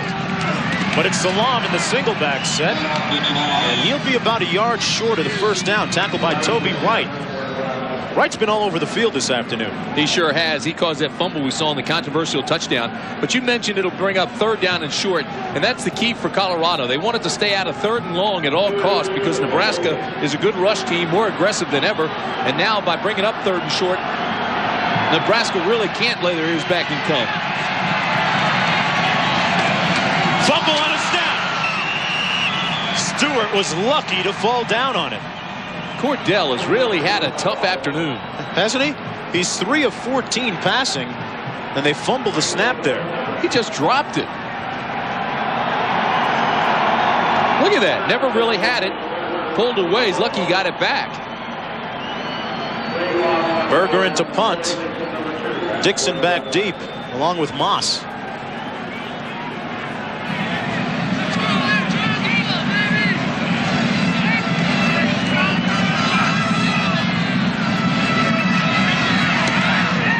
Berger with a returnable punt. This is Dixon.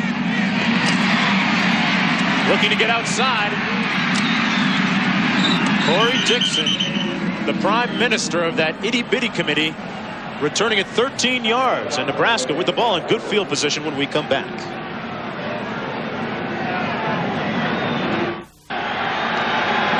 Well, it is Brooke Behringer's team right now. He's from Goodland, Kansas, 6'4", 205 pounds, a sophomore. This is his 2nd series after Tommy Frazier, the starting quarterback, went down with an apparent shoulder injury. He's back to pass. Had Dixon and couldn't find him. This game has plenty of implications. Here's a look at the Big 8 standings. The top 3 teams. Colorado at 2-0-1. Nebraska undefeated at 3-0. Oklahoma losing today against Kansas State.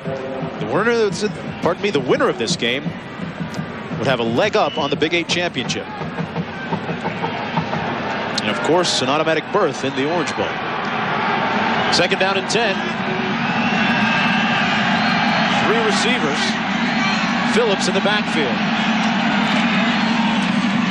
Behringer on the option. That's Phillips. One out of bounds at the line of scrimmage. Back to New York now and John Saunders. John? Mark, in the WAC, things are getting interesting at the top here. Under a minute left, Joey Hughes to Mike Jones for the touchdown. Wyoming knocks off Fresno State to remain undefeated in the conference. San Diego State looking to do the same, but they trail Utah by 4 with about a minute and a half left. Mark. All right, back here in Boulder, Colorado. Nebraska leads the Buffaloes 21-10, but a turn of events lately. Tommy Frazier, the starting quarterback, injured. Defensively, you have to know right now, he's not going to keep the ball on the option like Frazier would. So look for the pitch when he runs that. He does have a live arm. In the flat, incomplete. He tried to hit Phillips and was about 3 yards short. He's 0 for 3 now. Tough spot to come in. Frazier goes out. Behringer comes in. He did play in 5 games last year. Utah, Middle Tennessee State, Oklahoma State. He played in the Colorado game, of course, when that one was out of hand, 52-7 the final, and he got some playing time against Kansas. But for the most part, it was cleanup duty. It's going to be interesting to see when and if Tom Osborne changes his strategy because of his new quarterback. Charles Johnson standing on his own 10 for the punt. Bennett aiming inside the 20. And it's marked at the 19. A 32-yard punt. Osborne's team still with the lead. CFA College Football on ABC Sports, brought to you by Chevrolet, who invites you to see all the new Chevy cars for 1994. And Visa, it's everywhere you want to be. Well, the Husker fans and mascot doing a little dance, and why not? They lead 21-10 in this huge game that has bowl implications. Cordell Stewart checking off at the line of scrimmage on 1st and 10. He hands it off to Rashaan Salam. They string it out nicely, Nebraska does, and make the tackle at the 18, but there's a flag down at the 20. Trev Alberts, the All-American, in on the tackle that time for Nebraska. Colorado players shaking their heads. This will probably be marched off against them for holding. It is. Right now, CU not taking advantage of the opportunity they have with Frazier out. Defense has had 2 big stops now. With Frazier out of the game, the offense has been unable to move it. Holding on the offense, 10 yards from the end of the run. Still amazing to me with all the success that CU has had running the football. You know, they still don't have many points on the board. Get them to throw. I know Stewart's struggling today, but still. You know, it's 3 for 14, but let him get out there and throw. He's your guy. He's the focal point. He's the money player. This has got to be his most miserable game of the 1993 season. Tommy Frazier now coming out of the locker room. That right arm looks like it's brand new. He's got a nice looking gait there. And he has his helmet on too. Here's his counterpart going up top for Charles Johnson. And it's picked off. Baron Miles with the pick of Cordell Stewart's pass. And the Nebraska defense comes up with a big play.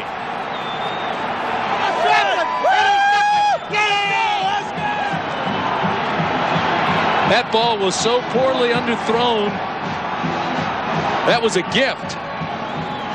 Watch Johnson. Gets even right now on Miles. He's ready to run by, but Miles readjusts to the ball. It's underthrown, and he makes the pick. Stewart has gone 90 pass attempts without an interception before this one. And look who's back in the game. He came back to claim his team, Tommy Frazier. He hands it off to Lawrence Phillips that time. So the report on Tommy Frazier is that he has a strained shoulder. I tell you, you have to give these doctors a lot of credit. When he left the field, he could hardly move that arm. Now it's like it's brand new. You can bet he's still feeling some pain, though. 2 tight end set for Nebraska. Frazier on the option. Slides off of 1. How tough is Tommy Frazier? That tough. And now to our other tough guy, John Saunders in New York. Mark, Southern Miss facing Alabama. Brian Bergdorf in for Jay Barker, who's injured, to David Palmer, who sometimes catches him, sometimes throws him, or just runs him in. 26-0 the lead there. San Diego State needs the win. They now lead Utah 41-38 to remain tied atop the WAC. Mark. All right, John, the story back here. Tommy Frazier coming back into the game after 3 series by his backup, Behringer.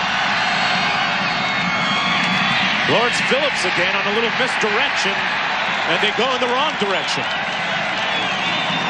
Colorado defense reading that one well that time. The charge led by Sam Rogers. and Shannon Clavell. Tim, the last few times that Nebraska has had the ball, they have gotten the ball in good field position, but have been unable to move it.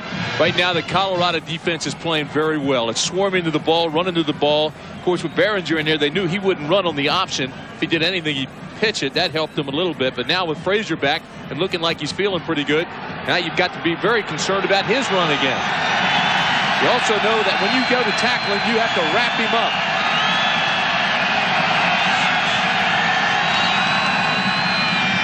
Frazier has a man open, Dixon, and he overthrows him. There's a pass that Frazier wishes he could have back. Well, I tell you, it's a nice play, too. It's well designed. It's the option throwback. Look, he's coming down to the right side with the option. All of a sudden, here is Dixon. He's the backside receiver, just runs a post, and he's wide open. This should have been a touchdown. But this play was set up by Frazier. It was the option. He pulled up, and he did have some pressure on him. Just overthrew it. Let's remind everybody, but that it's his other shoulder, not his throwing shoulder, but the left shoulder that was injured. He's going to pass again. He threw a duck incomplete for Abdul Muhammad. Well, I tell you this, Frazier got tagged pretty good again, this time by Ron Woolfolk. Take a look at this, and Frazier feels it too. Left-hand side of your screen, number 56, Woolfolk. He sees he's got a free shot at him. Boom, come in and make him pay. Next time, Frazier will be looking for him. Here's what I want you to do. Just watch Frazier's head after the hit. It almost comes off. Byron Bennett now in for Nebraska to attempt a field goal from 52 yards out. It would be a career long. And that one is no good. It may have been tipped at the line of scrimmage.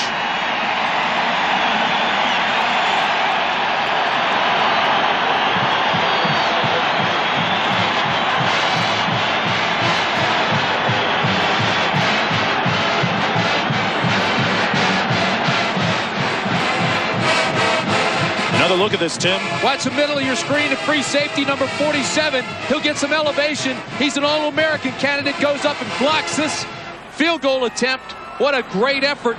He's 5'11", 190 pounds. He leads the league in interceptions. Now he gets this block. They've moved him around. Look at 47 get up. Oh, my. Oh, that was definitely touched, yes. Chris Hudson. Moved him around from strong safety to cornerback to free safety, and watch 47 go up and locate the ball. Once he locates it, knocks it away. That is a great, great play. Hudson should have had an interception against K-State last week. He's been thinking about it all week. That play cost them a touchdown, but he comes back here with a big play. Stewart, short again for Charles Johnson. I can't figure out what's going on with Cordell Stewart. And they're booing him. Johnson was wide open. There was no pressure on Stewart, and he bounced it to him. He's now just 3 of 16 with an interception. Very uncharacteristic of Cordell Stewart. James Hill bringing in the play from the sidelines. And Tim, once again, we bring up the big question. Michael Westbrook, where is he? They haven't gone to him that many times this afternoon. He has absolutely no catches. He lines up in the slot. They have 2 wide receivers down to the bottom of your screen. James Hill, the lone back. And he tries to find Hill, but is incomplete. Just listen to the crowd.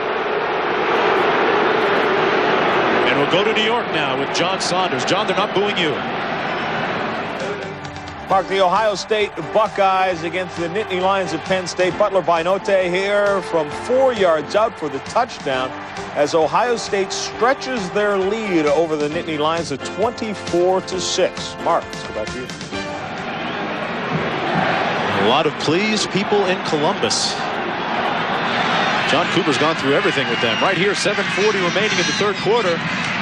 Stewart, incomplete again. You know what's amazing? He's totally lost his confidence. So McCartney tries to set him up with a high percentage play where he hit Hill out of the backfield where he only has to throw it about 10 yards, and he even overthrows that. Tim, it almost seems, and you tell me, you're the analyst, is he aiming the ball? What is it? He has no confidence now. McCartney's right now saying, hey, what's the deal? His confidence is rocked. Bill was trying to help him there. He put in a very easy play for him just to hit the back, and he couldn't even do that. Now 3 of 18, still stuck at 51 yards total passing. Dixon and Moss back deep for the punt, and Berger airmails this one.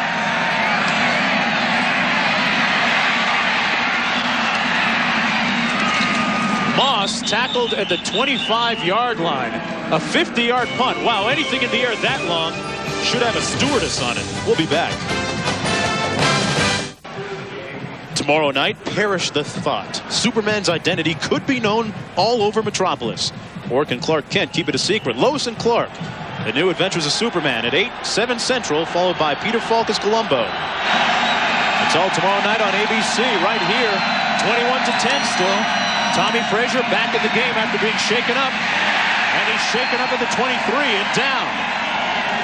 This Colorado defense is doing everything asked of it right now. But Nebraska with a tremendously balanced attack today.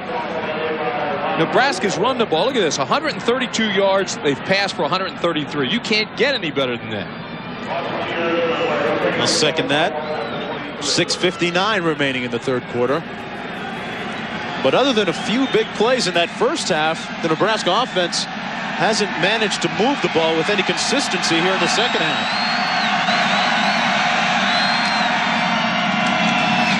Frazier's got an alley. And he's still on his feet. Tommy Frazier fighting his way to the 44. A first down for Nebraska. Frazier brought down by Dalton Simmons. A 21-yard pickup, and you see some of his strength there as well. Well, we said this earlier. When you go and you tackle Tommy Frazier, you have to wrap him up. You can't try to give him the knockout punch. He reads very well. All of a sudden, he sees that the pitch man's covered. The alley's open. They don't wrap him up. He spins. You saw Davis get knocked off of him, and all of a sudden Simmons comes over and finally takes him down, but you have to wrap the arms. And no accident that Frazier has 78 yards today, because he is the team's second leading rusher. These guys average 6 yards a carry. Frazier to pass this time. Wide open. Abdul Muhammad. Muhammad with a first down to the 22. Frazier laid it in perfectly. He's brought down by John Knutson. Frazier's coming out, and he's saying, my left arm is hurting again. He's holding it down. His again. right arm, rather.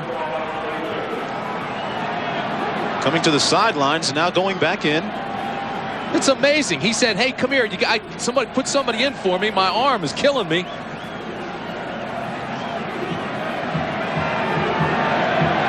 Let's see what happened. He wasn't hit that hard, but that's when he said, hey, take me out. My arm is killing me. Coach said, no, you're doing great. Get back in. That's Phillips running off the left side of the line. He'll gain about 3 yards, brought down by Brian Dye. You know, Tim, we still haven't seen that much of Calvin Jones. He's getting a lot of rest. Every time Frazier hands it off, he grimaces in pain. He was reaching for his shoes and pulling up his socks. That's always a great indicator for an athlete that he's hurting.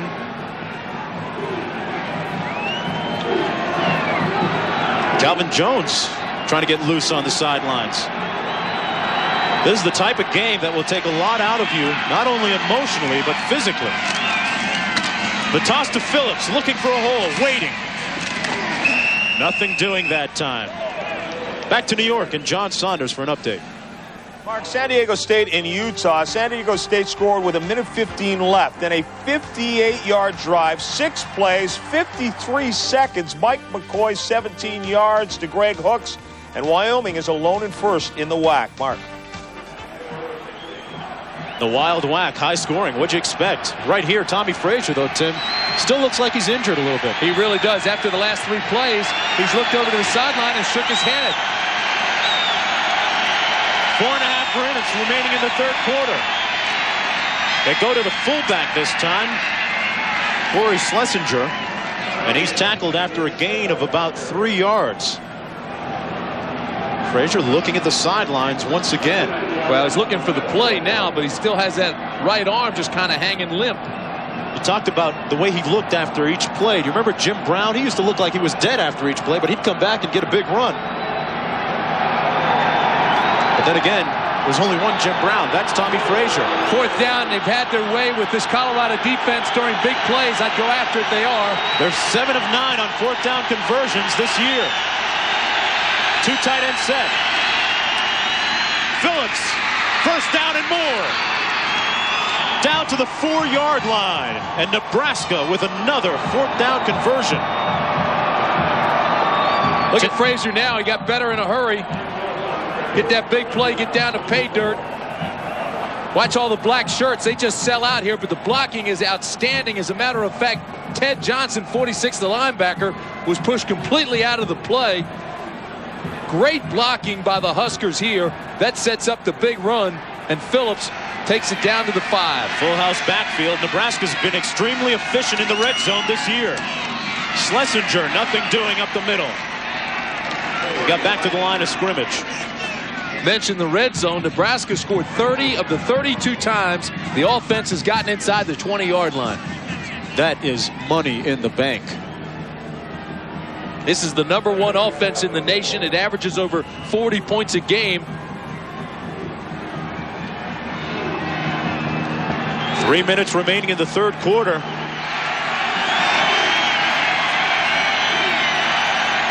Second down. Goal to go. Frazier sacked back at the 9. Shannon Clavell in on the tackle. Frazier again packs that right arm to his side. Boy, you don't think they were keying on Frazier this time? Great containment on the right side by Rogers, number 90, and then Clavell, 92, tries to make Frazier pay. Timeout down on the field taken by Nebraska.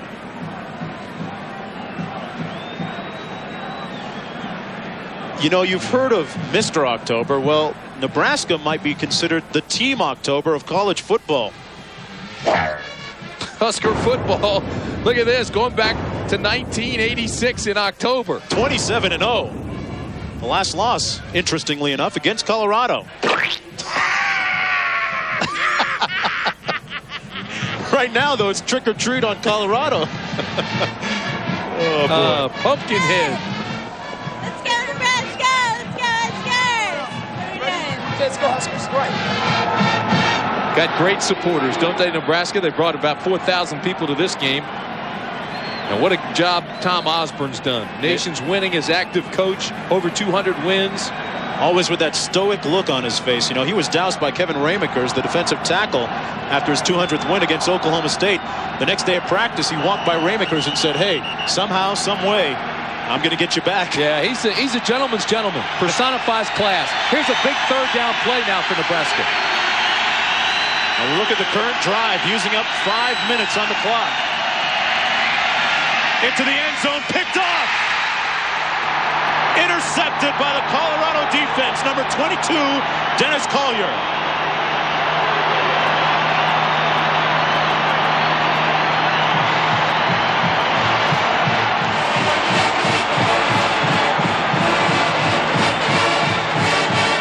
Frazier has not felt comfortable this entire series. This is an ill-advised pass. Collier gets his 3rd interception because Frazier does pull up with the containment, tries to force it into double coverage, and there's Collier playing underneath to make the pick. Threw it right to him. It looked like it was intended for Collier. And he paid the price. Frazier had to pay the price, you're right. He gets a pretty good lick right there by Clavell. Cordell Stewart still in at quarterback. Rashawn Salam near the 1st down, but there's a flag down back at the 20-yard line. And I believe it'll be against Colorado again. Holding. He was pushed out of bounds by Toby Wright of Nebraska, having a strong game. Fourier is asking the official now, what the heck did we do this time?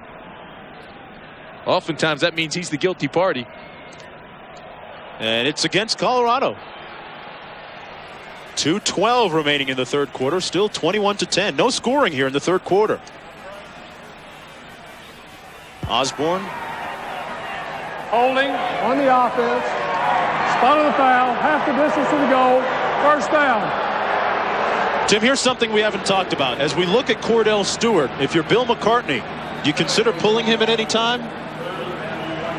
Well, I think if it doesn't get any better here in the next couple of minutes, I think you certainly have to consider it. Look at this. He's 3 of 18, 51 yards and an interception today. And on that last series, he couldn't even hit the back 10 yards away. He's had better days. Salam gets about 5 yards back on that play, tackled by Stewart and Beeler.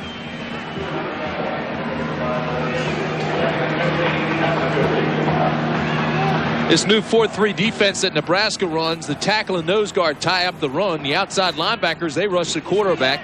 The 3 linebackers and the rover, they blitz or help the cornerbacks, and the free safety cover receivers. And this is lets Nebraska get better use of their team speed. There's a look at Vance Joseph, the backup quarterback. He looks too comfortable. Doesn't look like he plans on coming in anytime soon. Stewart. Incomplete, intended for the tight end, Sean Embry.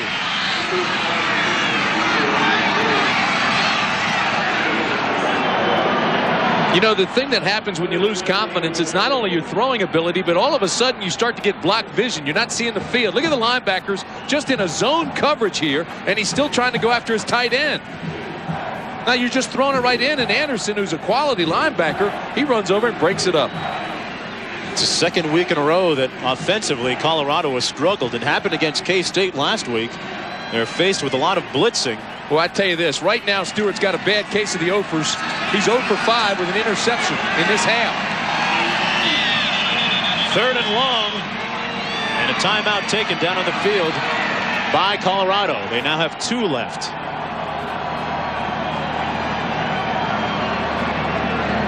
I want to remind you that the winner of this game is in a good position to win the conference championship and move on to the Orange Bowl in Miami. Still working on Tommy Frazier's right arm. After every play, he was wincing. He was looking to the sidelines. He was shaking his head. Keeping ice on it in between the series. Pretty gutsy for him to just come back into the game. Behringer warming back up, which means Frazier probably won't be back the next series. Well, I'll tell you this, too. That ice pack they put on that arm, that gets even colder when you're sitting here in Boulder surrounded by snow and the temperature right around freezing. And let's not forget that Nebraska still has a big game after Colorado. They meet Oklahoma later in the year. Phillips also, his best buddy is the ice pack. He's got a painful hip pointer, but they say he could be back. They can always go to Jones. They're pretty deep at that spot, though. 1:26 remaining in this period. Stewart runs it. And Stewart will be about 2 yards short of the first down. Got to punt it. Yeah, they send it to the punt team. The fans are yelling go, but I don't think that's a good move. No, you're in the third period. You've got a minute left to go in the third. You're backed up to your own 28. Get it out of there. Defense has been playing pretty well. And plus, you got the young quarterback coming in, although they don't know that yet. Osborne's team with an 11-point margin. Dixon and Moss back deep. Berger punting from his 20. Back to the 32. That's Dixon. And Dixon is brought down at the 42. Meanwhile, Tommy Frazier keeping warm. And once again, going back to the locker room. I've got to believe he's done this time. He came out, he tried to go. Now they've got it iced down. He has no pads on. He'll stiffen up, he'll get cold. Well, he gave it a shot. Threw that interception. And it really cost Nebraska. That could have put the game a little further out of reach for them. As it stands now, as poorly as Colorado has played offensively, they're only down 11 points. But Nebraska has the ball right now with 34 seconds to play in the period. Behringer back in the game. They keep it on the ground with a fullback, Schlesinger. Schlesinger came into the game with a total of 122 yards and a touchdown rushing, tackled by Ted Johnson. But here's the difference now with Frazier gone. He ran the ball for 74 yards. Frazier did. That helped this offense, this Nebraska offense, tremendously. He was only 7 for 17 with an interception throwing the football. So with Behringer, I think you lose that running effect, and it pretty well negates things here for Colorado. We'll see how many tools they're going to use and how much they have left, but we'll have to wait until the fourth quarter.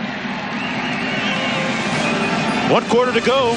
We'll return with more action between Nebraska and Colorado after this message and a word from our ABC station.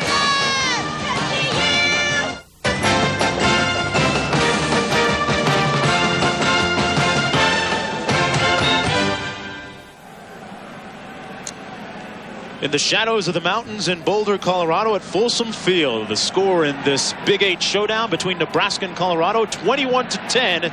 As we get ready to begin the fourth quarter. This is the first play of the period, and Brooke Behringer is the quarterback for Nebraska. Tommy Frazier was injured, has gone to the locker room, and appears to be done for the day. They hand it off to the fullback, Schlesinger, straight ahead, and he'll have a couple of yards. Cordell Stewart, meanwhile, his counterpart across the way, has had a very rough day passing the ball. How about this? Those are his numbers for the day, but in that last quarter, the third quarter, Colorado had only 23 yards total offense, and that was all on the ground, none passing. Neither team was able to score in that third period as well. First half ended 21-10, and that's the way it stands right now. You would certainly think that Colorado would have an advantage now with Frazier out of the game, Behringer coming in. What you lose is a running quarterback, so now you don't have to worry about him as much on the option. Lock onto the pitch man and put pressure on him and passes. Nebraska trying to improve their overall record against ranked teams over the last 5 years. This is what I was talking about earlier, though. Nebraska is so hard to read as far as being a national title contender because of the schedule that they play, and against ranked teams they haven't done well. They've talked openly about using that as motivation for this game. Phillips. Oh, baby, that was a pro hit. Get the yellow tape and the body bags. Boy, that was a hard one. No room up the middle that time for Lawrence Phillips. Here, I want you to watch Darius Holland, number 93, and the linebackers, Phil, on a straight dive. Stand up the line, boom, here he comes, so load him up. There's 46, the linebacker Johnson, and there's 93, Holland. Could hear that one up here. Matt Shaw for Nebraska coming out of the game. They bring the chains into measure. Crowd didn't like the mark. Still not going to be enough for a first.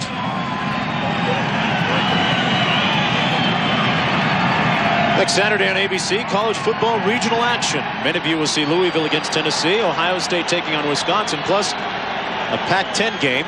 Check the game in your area and phone your cable company for the pay-per-view game available in your area. Nebraska brings the punt team in. But I'll tell you this, if I'm on defense, you still have to be very conscious of the fake field goal with the ball being in their own territory. I mean, the fake punt. Byron Bennett standing on his own 37. That's Chris Hudson you're looking at. The leading punt returner in the Big 8. He's standing on his own 10.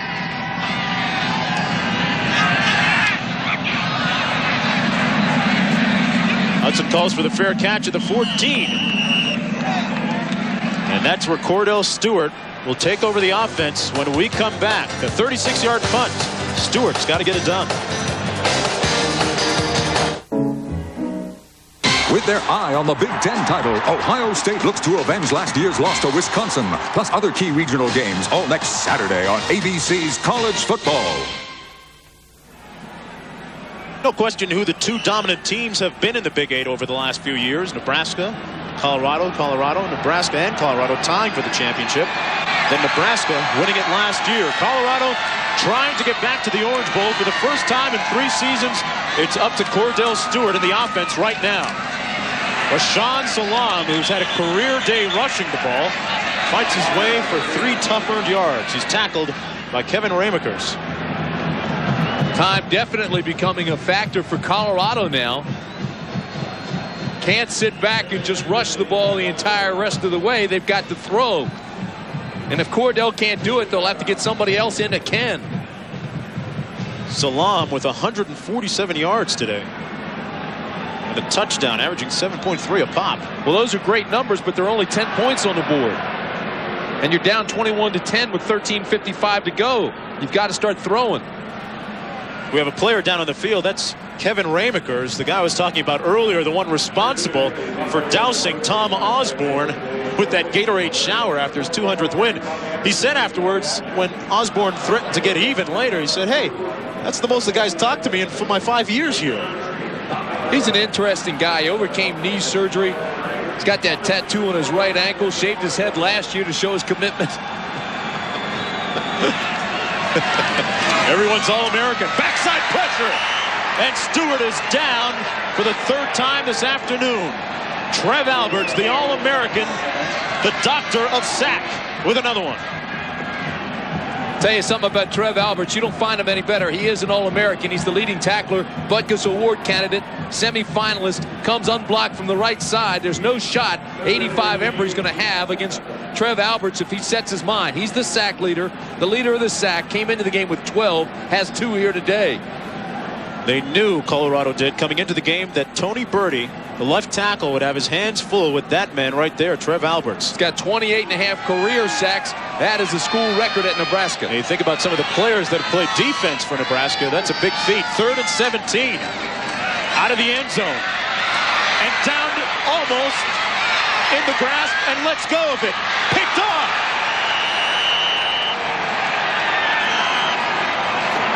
It's ruled an interception. Nebraska has the ball. Should be an interception. They don't have into grasp in college ball. I don't know what Cordell Stewart was thinking about. A poor decision by Stewart.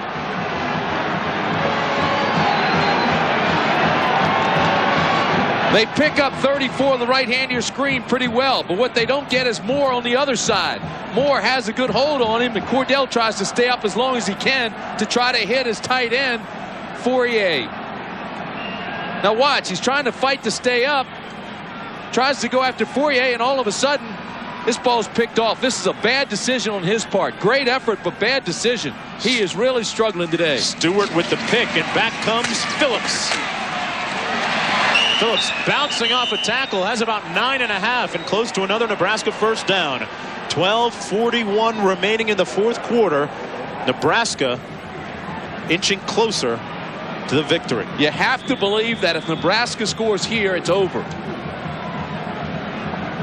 Some sloppy tackling that time too by the Colorado defense, and you have to give them credit though, because since the second half they've really played tough. They haven't given up a lot.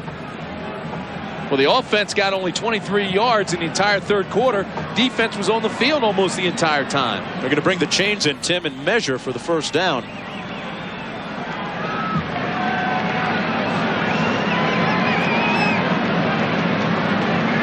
The Nebraska defense coming up with a couple of big plays, giving them good field position right here. You have to give Trev Albert a lot of credit for that interception. Even though he didn't get to the quarterback, they doubled him, which freed up the other side. And there is Trev Alberts. He certainly is one of the Butkus Award semifinalists, which we mentioned. So's Ron Wolford of Colorado. Yeah, the Big Eight well represented among Butkus Award semifinalists. Boy, what a player Trev Alberts is. 6'4", 240. He's out of Iowa. We told you he has the school record for sacks. He's already graduated with a 3.8. Backside of the eye. Schlesinger and Phillips. Phillips to the short side and down to the 22. He'll lose a few yards. And it looks like Vance Joseph is starting to warm up on the sidelines for Colorado. We said that last series, if Stewart couldn't get it done, you really have to make a change. Joseph had a brother, Mickey Joseph, that played quarterback at Nebraska. One of the many ties between these two teams. Clavel shaking up defensively for Colorado. They're helping him off the field. It's a big loss. He's played well today. He was a nose guard last year. They moved him out to tackle, and he's just flourished out there. Had a huge week last week. 6 tackles for losses, 2 fumble recoveries, an interception. from the Big Easy. 12 and a half minutes remaining here. Those were his year numbers I was giving you, his season numbers. He had a big game last week, but those are what he's done for the year. 40 tackles coming into this game.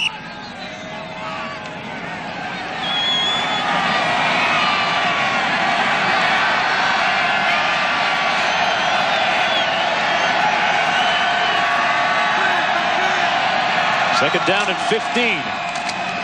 Phillips. Nice run down to the 10-yard line. He'll be about 3 yards short of the first down, a pickup of 12. Let me tell you what happens now. This will bring up third down, as you mentioned, and that's huge. Because if the Colorado defense can hold Nebraska to a field goal, then they're still only 2 touchdowns down. But if it's a touchdown, I think the game's over. Well, we know what Nebraska's done on third down conversions this afternoon. They've been extremely efficient. They've done well. They've even converted on a fourth down opportunity here. But right now, it is third down and 3 to go.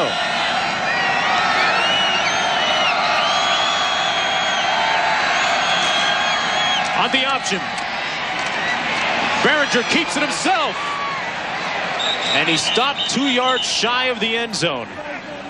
So the understudy, the backup, the role player coming in and getting a critical first down. I tell you, give him a lot of credit, too, because I've been saying, and very much like the Colorado defense has been thinking, with Frazier out, you don't have to worry about him running the ball, so get after the pitch man. So Behringer goes ahead and proves everybody wrong, pulls up, makes a nice read, and gets almost down to the goal line.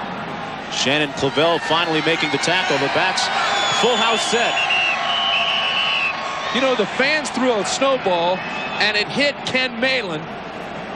I'd throw a flag on that. I'd throw it back.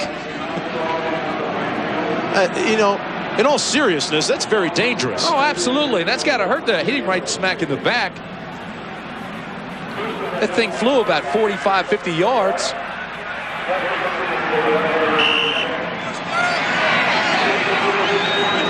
Watch the left-hand side of your screen. Watch number 62. Here comes the snowball. Bam! Hits him right in the back.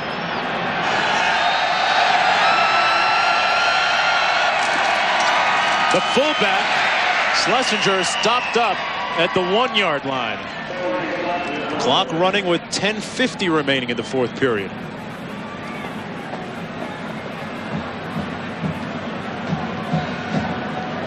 Nebraska. Something came flying into the pile. That time looked like a carrot or something. I don't know what it was. Hot dog or something. Hey, it's Halloween. You don't know what you're going to get down there.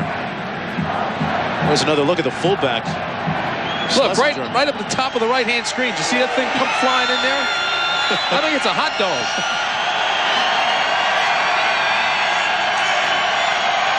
Second and goal. Phillips stopped up. The unyielding Colorado defense digging in the shadows of their own goalpost. Dwayne Davis, the safety, coming up to make the stop that time.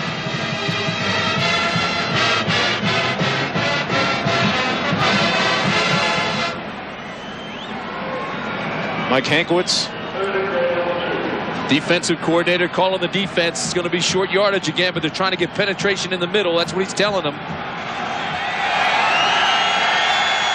It's third and goal.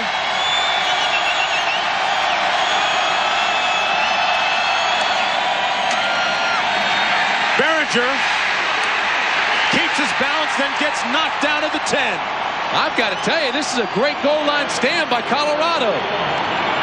A gutsy performance by the defense. Holland that time leading the charge for the tackle. Colorado has held it from getting a touchdown. That means they keep the Buffaloes within 2 touchdowns. And Tim, Nebraska had first and goal at the 4. First of all, Behringer loses his footing. That allows everybody to come and put some pressure on him.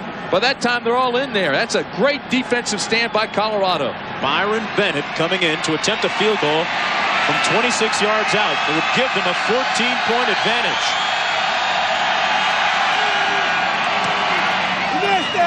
It's wide.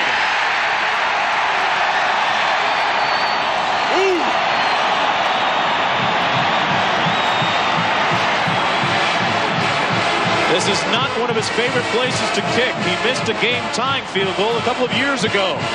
Still interesting. Don't you dare go away. Tonight, a special Halloween treat. The Olsen twins from Full House and Double Double, Toil and Trouble. And then the Paula Poundstone Show, all tonight on ABC.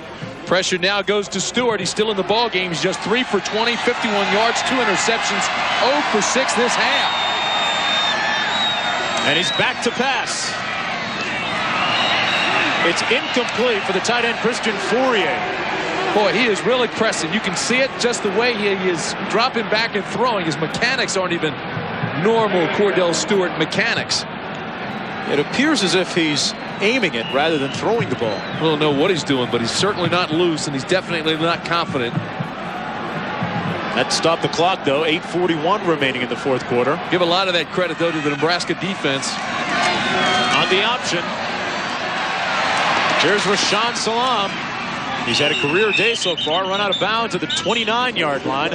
A yard short of the first down by number 8, Tyrone Williams. I tell you, this has been a tough game for everybody. The line judge that time was knocked down and comes up limping. Bill Spikesma, the linesman on that side, was taken out.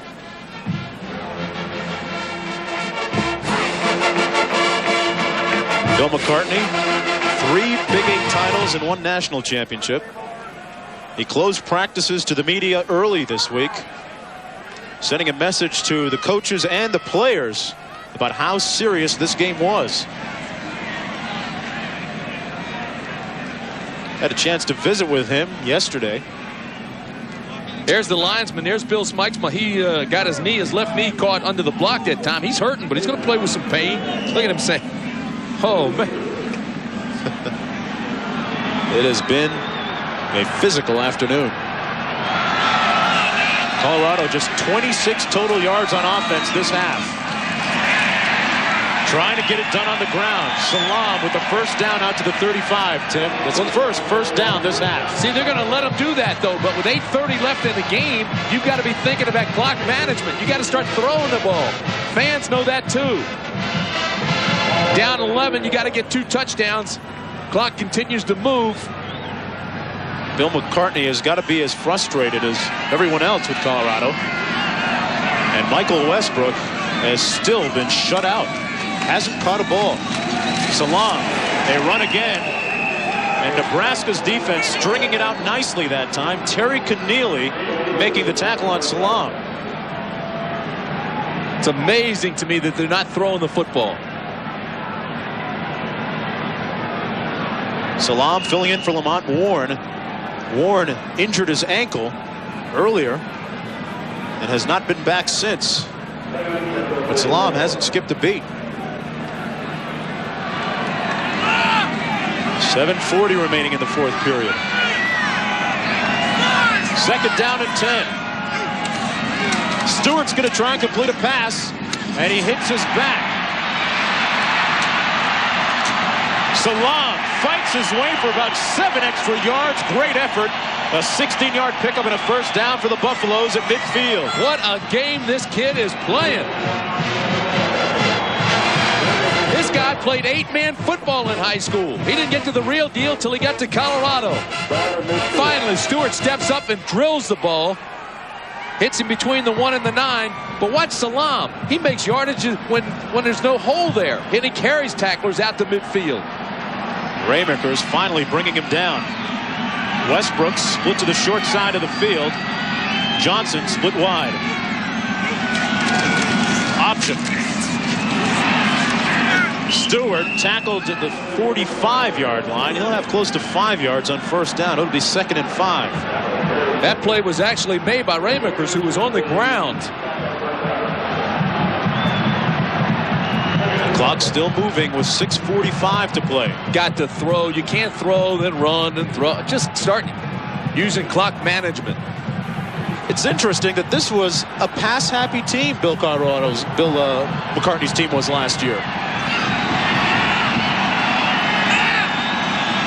Stewart 1 for 8 this half. That may be part of the reason. Play action. Stewart down at the 46-yard line.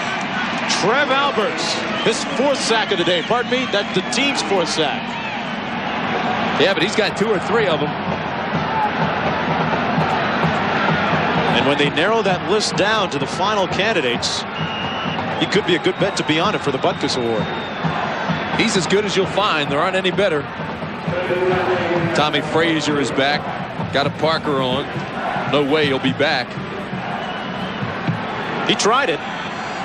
He was hurt. Went to the locker room, came back and tried it. Called it a day.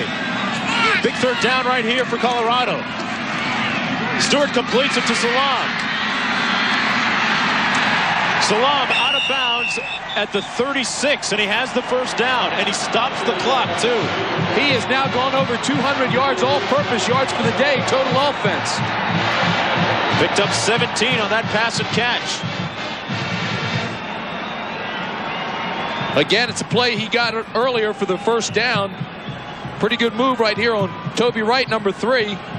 That allowed him enough to get to the 1st down before the linebacker Anderson can get over and knock him out. Get him a breather. Well, right now, the Colorado offense has been Salam run, Salam pass. James Hill gives them a break in the backfield. Hill, off tackle over the right side, has about 8 yards. Back to New York and John Saunders. Mark, as we reported earlier today, tragic news in Madison, Wisconsin. Following the Michigan-Wisconsin game, the field was rushed by fans. We have reports that up to 57 people are injured, perhaps 1 critical, 4 in intensive care. WIBA in Madison reporting this. The players helped clear the injured. We'll continue to report this. Back to you, Mark. Oh, disheartening news there in Madison. Back here, Cordell Stewart fires incomplete for Michael Westbrook. He was double covered that time. Stewart throwing into traffic, still not getting his reads correct. No, but the good news is it stops the clock. 5:11 left to play. Nebraska leading 21-10. Using up a lot of clock, and they don't have clock to use up. Right now, it's 3rd down and short. You've got to get the 1st down. That'll stop the clock while they move the chains. Then I'd start looking for Westbrook or CJ right now. They hand it off. Still doing it on the ground. And it's a 1st down for Colorado. Okay, that'll stop it at 5:07, like we said. They'll move the chains. I'd get him right up to the line, and I'd start looking for Charles Johnson, number 9, or Westbrook deep. Westbrook still hasn't caught a pass. Clock running with 5 minutes to play. Got to be up as soon as they reset the chains and start the clock moving again. You got to be ready to go. This is the 12th play of the drive for Colorado. Looking for Johnson. Complete. Tackled at the 17-yard line. It's CJ time because it's prime time. Get him back up. Get him back up. Now you only have 4.5 minutes to go. Colorado has 2 timeouts left. You got to hurry them up, though. Play coming in from the sidelines.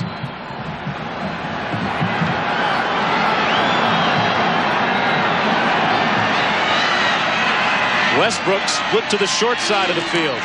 Stewart looking at Charles Johnson. Complete at the 8-yard line. He did not get out of bounds. No, it's still running. As a matter of fact, CJ fought to stay inbounds, which was bad. Now they stop it. That's just to move the chains. They ought to have this play called, get back up to the line of scrimmage. Plus, when you hurry up like that, it keeps the defense unorganized. Rashaan Salam coming back into the game. Their main offensive weapon. Did he get out? CJ didn't get out. As a matter of fact, he fought to get back in. His butt hit inbounds.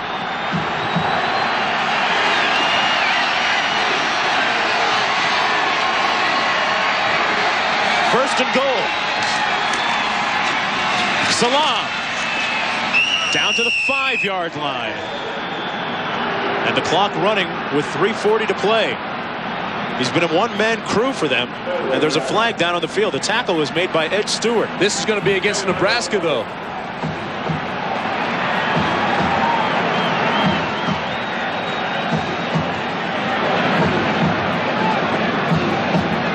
Watch 34, Trev Alberts of Nebraska. The bottom of your screen here. See if he doesn't get into the neutral zone.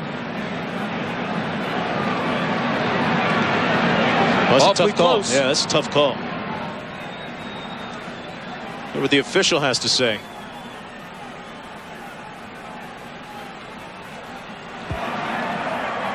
Offside on the defense.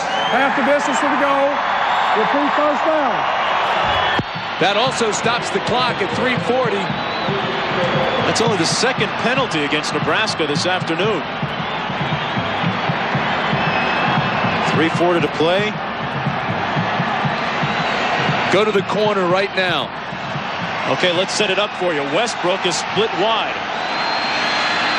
Hill and Salam out of the eye. Double tight end set. Salam straight ahead down to the 1-yard line. It'll be 2nd and goal from the 1. Even a crowd yelling to hurry up. Alberts and Keneally making the tackle that time for Nebraska. It's been a terrific drive by Colorado, but they've used an awful lot of clock. 5 minutes and 20 seconds in this drive alone. And this is the 16th play of the drive. Less than 3 minutes to play. Westbrook in motion. Salam. Touchdown, Colorado.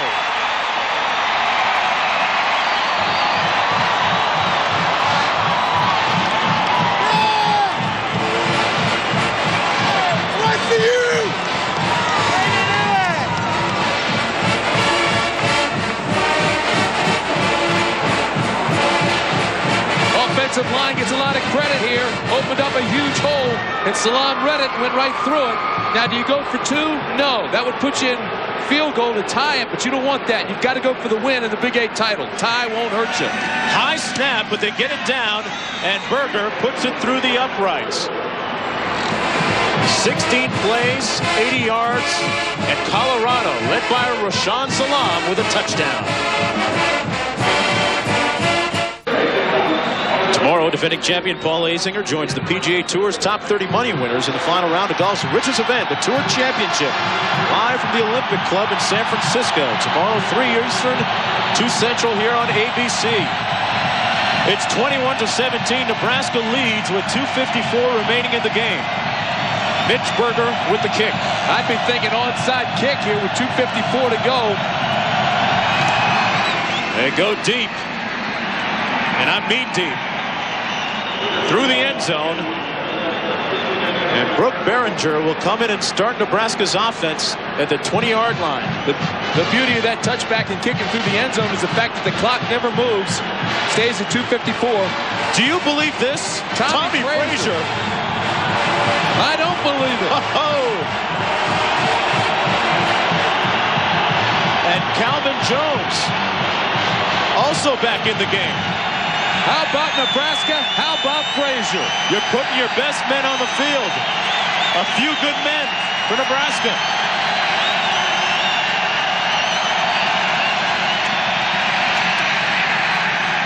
Frazier keeps it, and you can imagine the pain that he's feeling right now. Tommy Frazier has left this game twice. He's been to the locker room. He's iced the shoulder. He sat out most of the 4th quarter, and this is why he's back in the game. This is what it means. He's playing for the Big 8 championship for all intents and purposes. Nebraska coming in at 3-0, 7-0 overall, ranked number 6 in the country. He's 7 for 17, but he's also run for 76 yards. Dixon in motion. Jones out to the 25. It'll be 3rd down and 5. Now, Tim, the Nebraska coaches said they wanted him fresh. Take a timeout here. I don't know why they're walking around. Well, they did. They stopped the clock at 2:03. That'll give Colorado 1 timeout remaining with 2:03 to go in the game.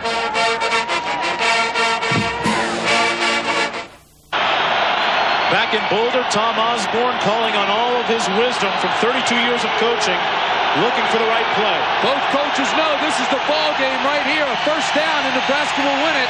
3rd and 5. And motion, flags down, and there was some movement on the right side of the line. It looked like Lundberg, the left tackle of Nebraska, flinched. Watch the right at the top of your screen, 77. Watch him flinch. Right there. Boy, that's all Holland 93 had to see. He jumped across to make sure the officials saw it. Move him back. Lundberg, a 300-pound senior, the operative word being senior there. You don't expect a senior to commit that kind of infraction. That makes it 3rd down and 10.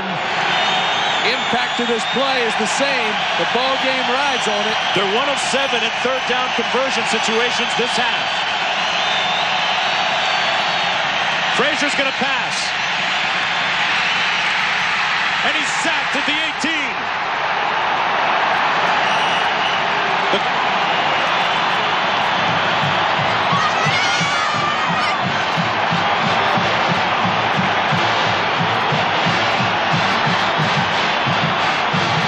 Great penetration by the entire defense. Outside containment. You see number 90? He's keeping everything inside. Let all the pressure come. There's 46 Johnson with a sack. We'll be back in a minute. Colorado has not blocked a punt since 1989. They're going after this one. Bennett on his 5. Gets it off, and it's a returnable punt. Chris Hudson at his 29. Hudson out near midfield at the 47 with 1:41 remaining. CFA College Football on ABC, brought to you by American Honda, who's been making quality cars in America for the past 10 years. U.S. Army, learn how to get an edge on life. Be all you can be. UPS, the package delivery company more companies count on. And a light beer with a great imported taste. Amstel Light. Right. I'm Mark Jones along with Tim Brand at Folsom Field. 1:41 remaining. Cordell Stewart's had an awful day, but he has a chance to salvage it here. Colorado has no timeouts left.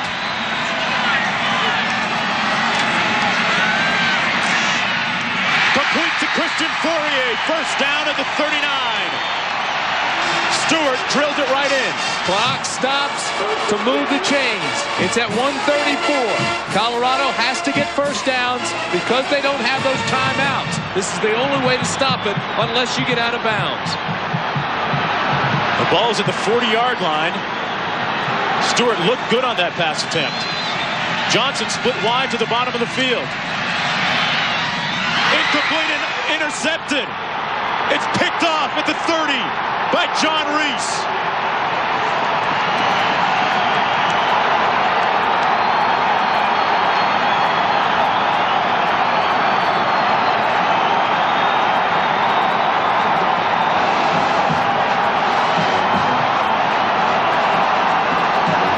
With Dumas out of the game with an injury, Reese had to move to free safety.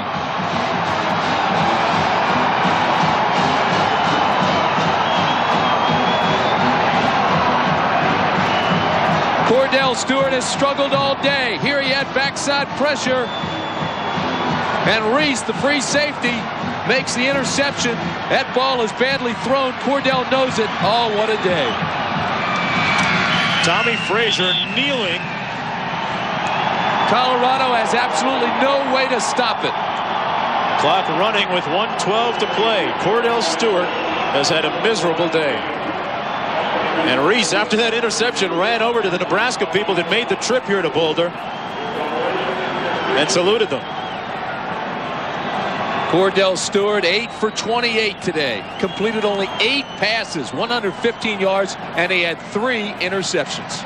The All-American Trev Alberts trying to console him. Flags down on the field.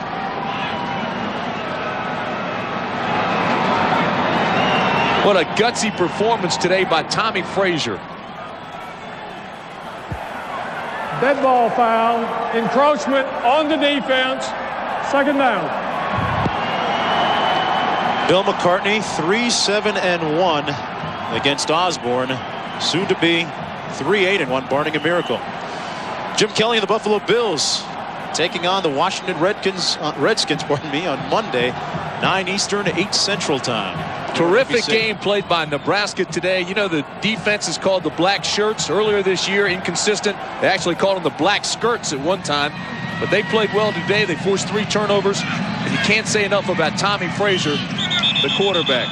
You think back to the scoring that was all done in the first half by Nebraska. Corey Dixon set the tone with that big punt return, and Tom Osborne will probably thank him for it. Meanwhile, Bill McCartney and his crew go down to defeat, their first in conference play.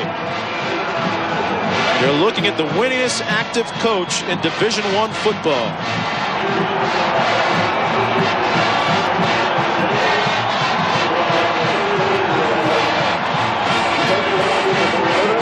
Osborne improves to 8-3-1 against McCartney.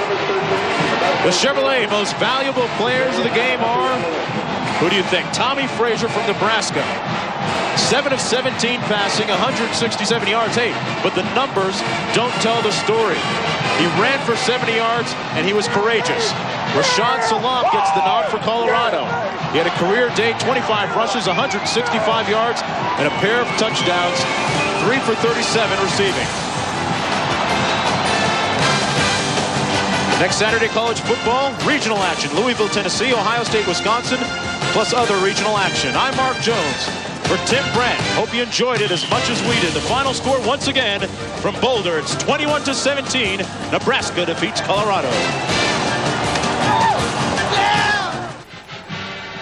All right, back here in Boulder, the final score once again, Nebraska.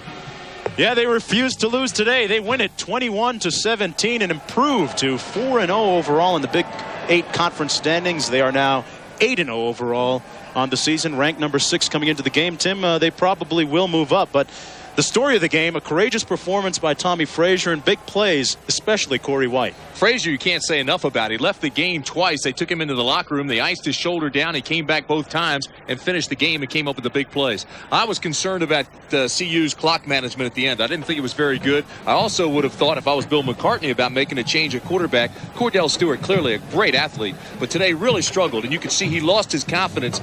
Might have been a time maybe to give Vance Joseph a shot. Yeah, on the positive side of the ledger for Colorado, Rashaan Salam with a career day, not only running the ball, had a lot of yards rushing the ball from scrimmage, but he caught a few passes and looked good on the field. Over 200 yards, all-purpose yardage today for Salam, but at the same time, I think Bill McCartney felt like he had to run him down the end instead of being able to throw the ball and possibly stop the clock because of the day that Cordell Stewart was having. So now for Nebraska, the big showdown will be against the Oklahoma Sooners late in November, a traditional game, a game that everyone always looks forward to. And let's take a look at the Big 8 standings as they are right now, the updated standings. Nebraska improving, as I said, to 4-0 overall, and Kansas State, Tim, with a big win today.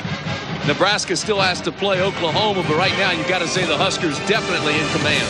And they are thinking, at least thinking about booking some tickets to Miami at the Orange Bowl. Back to wrap it up in a minute.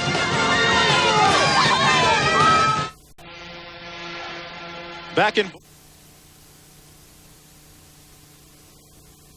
Cordell Stewart, 8 of 28. That's the final interception. Halloween was a horror show for Cordell. For Tim Brand, I'm Mark Jones. See you later.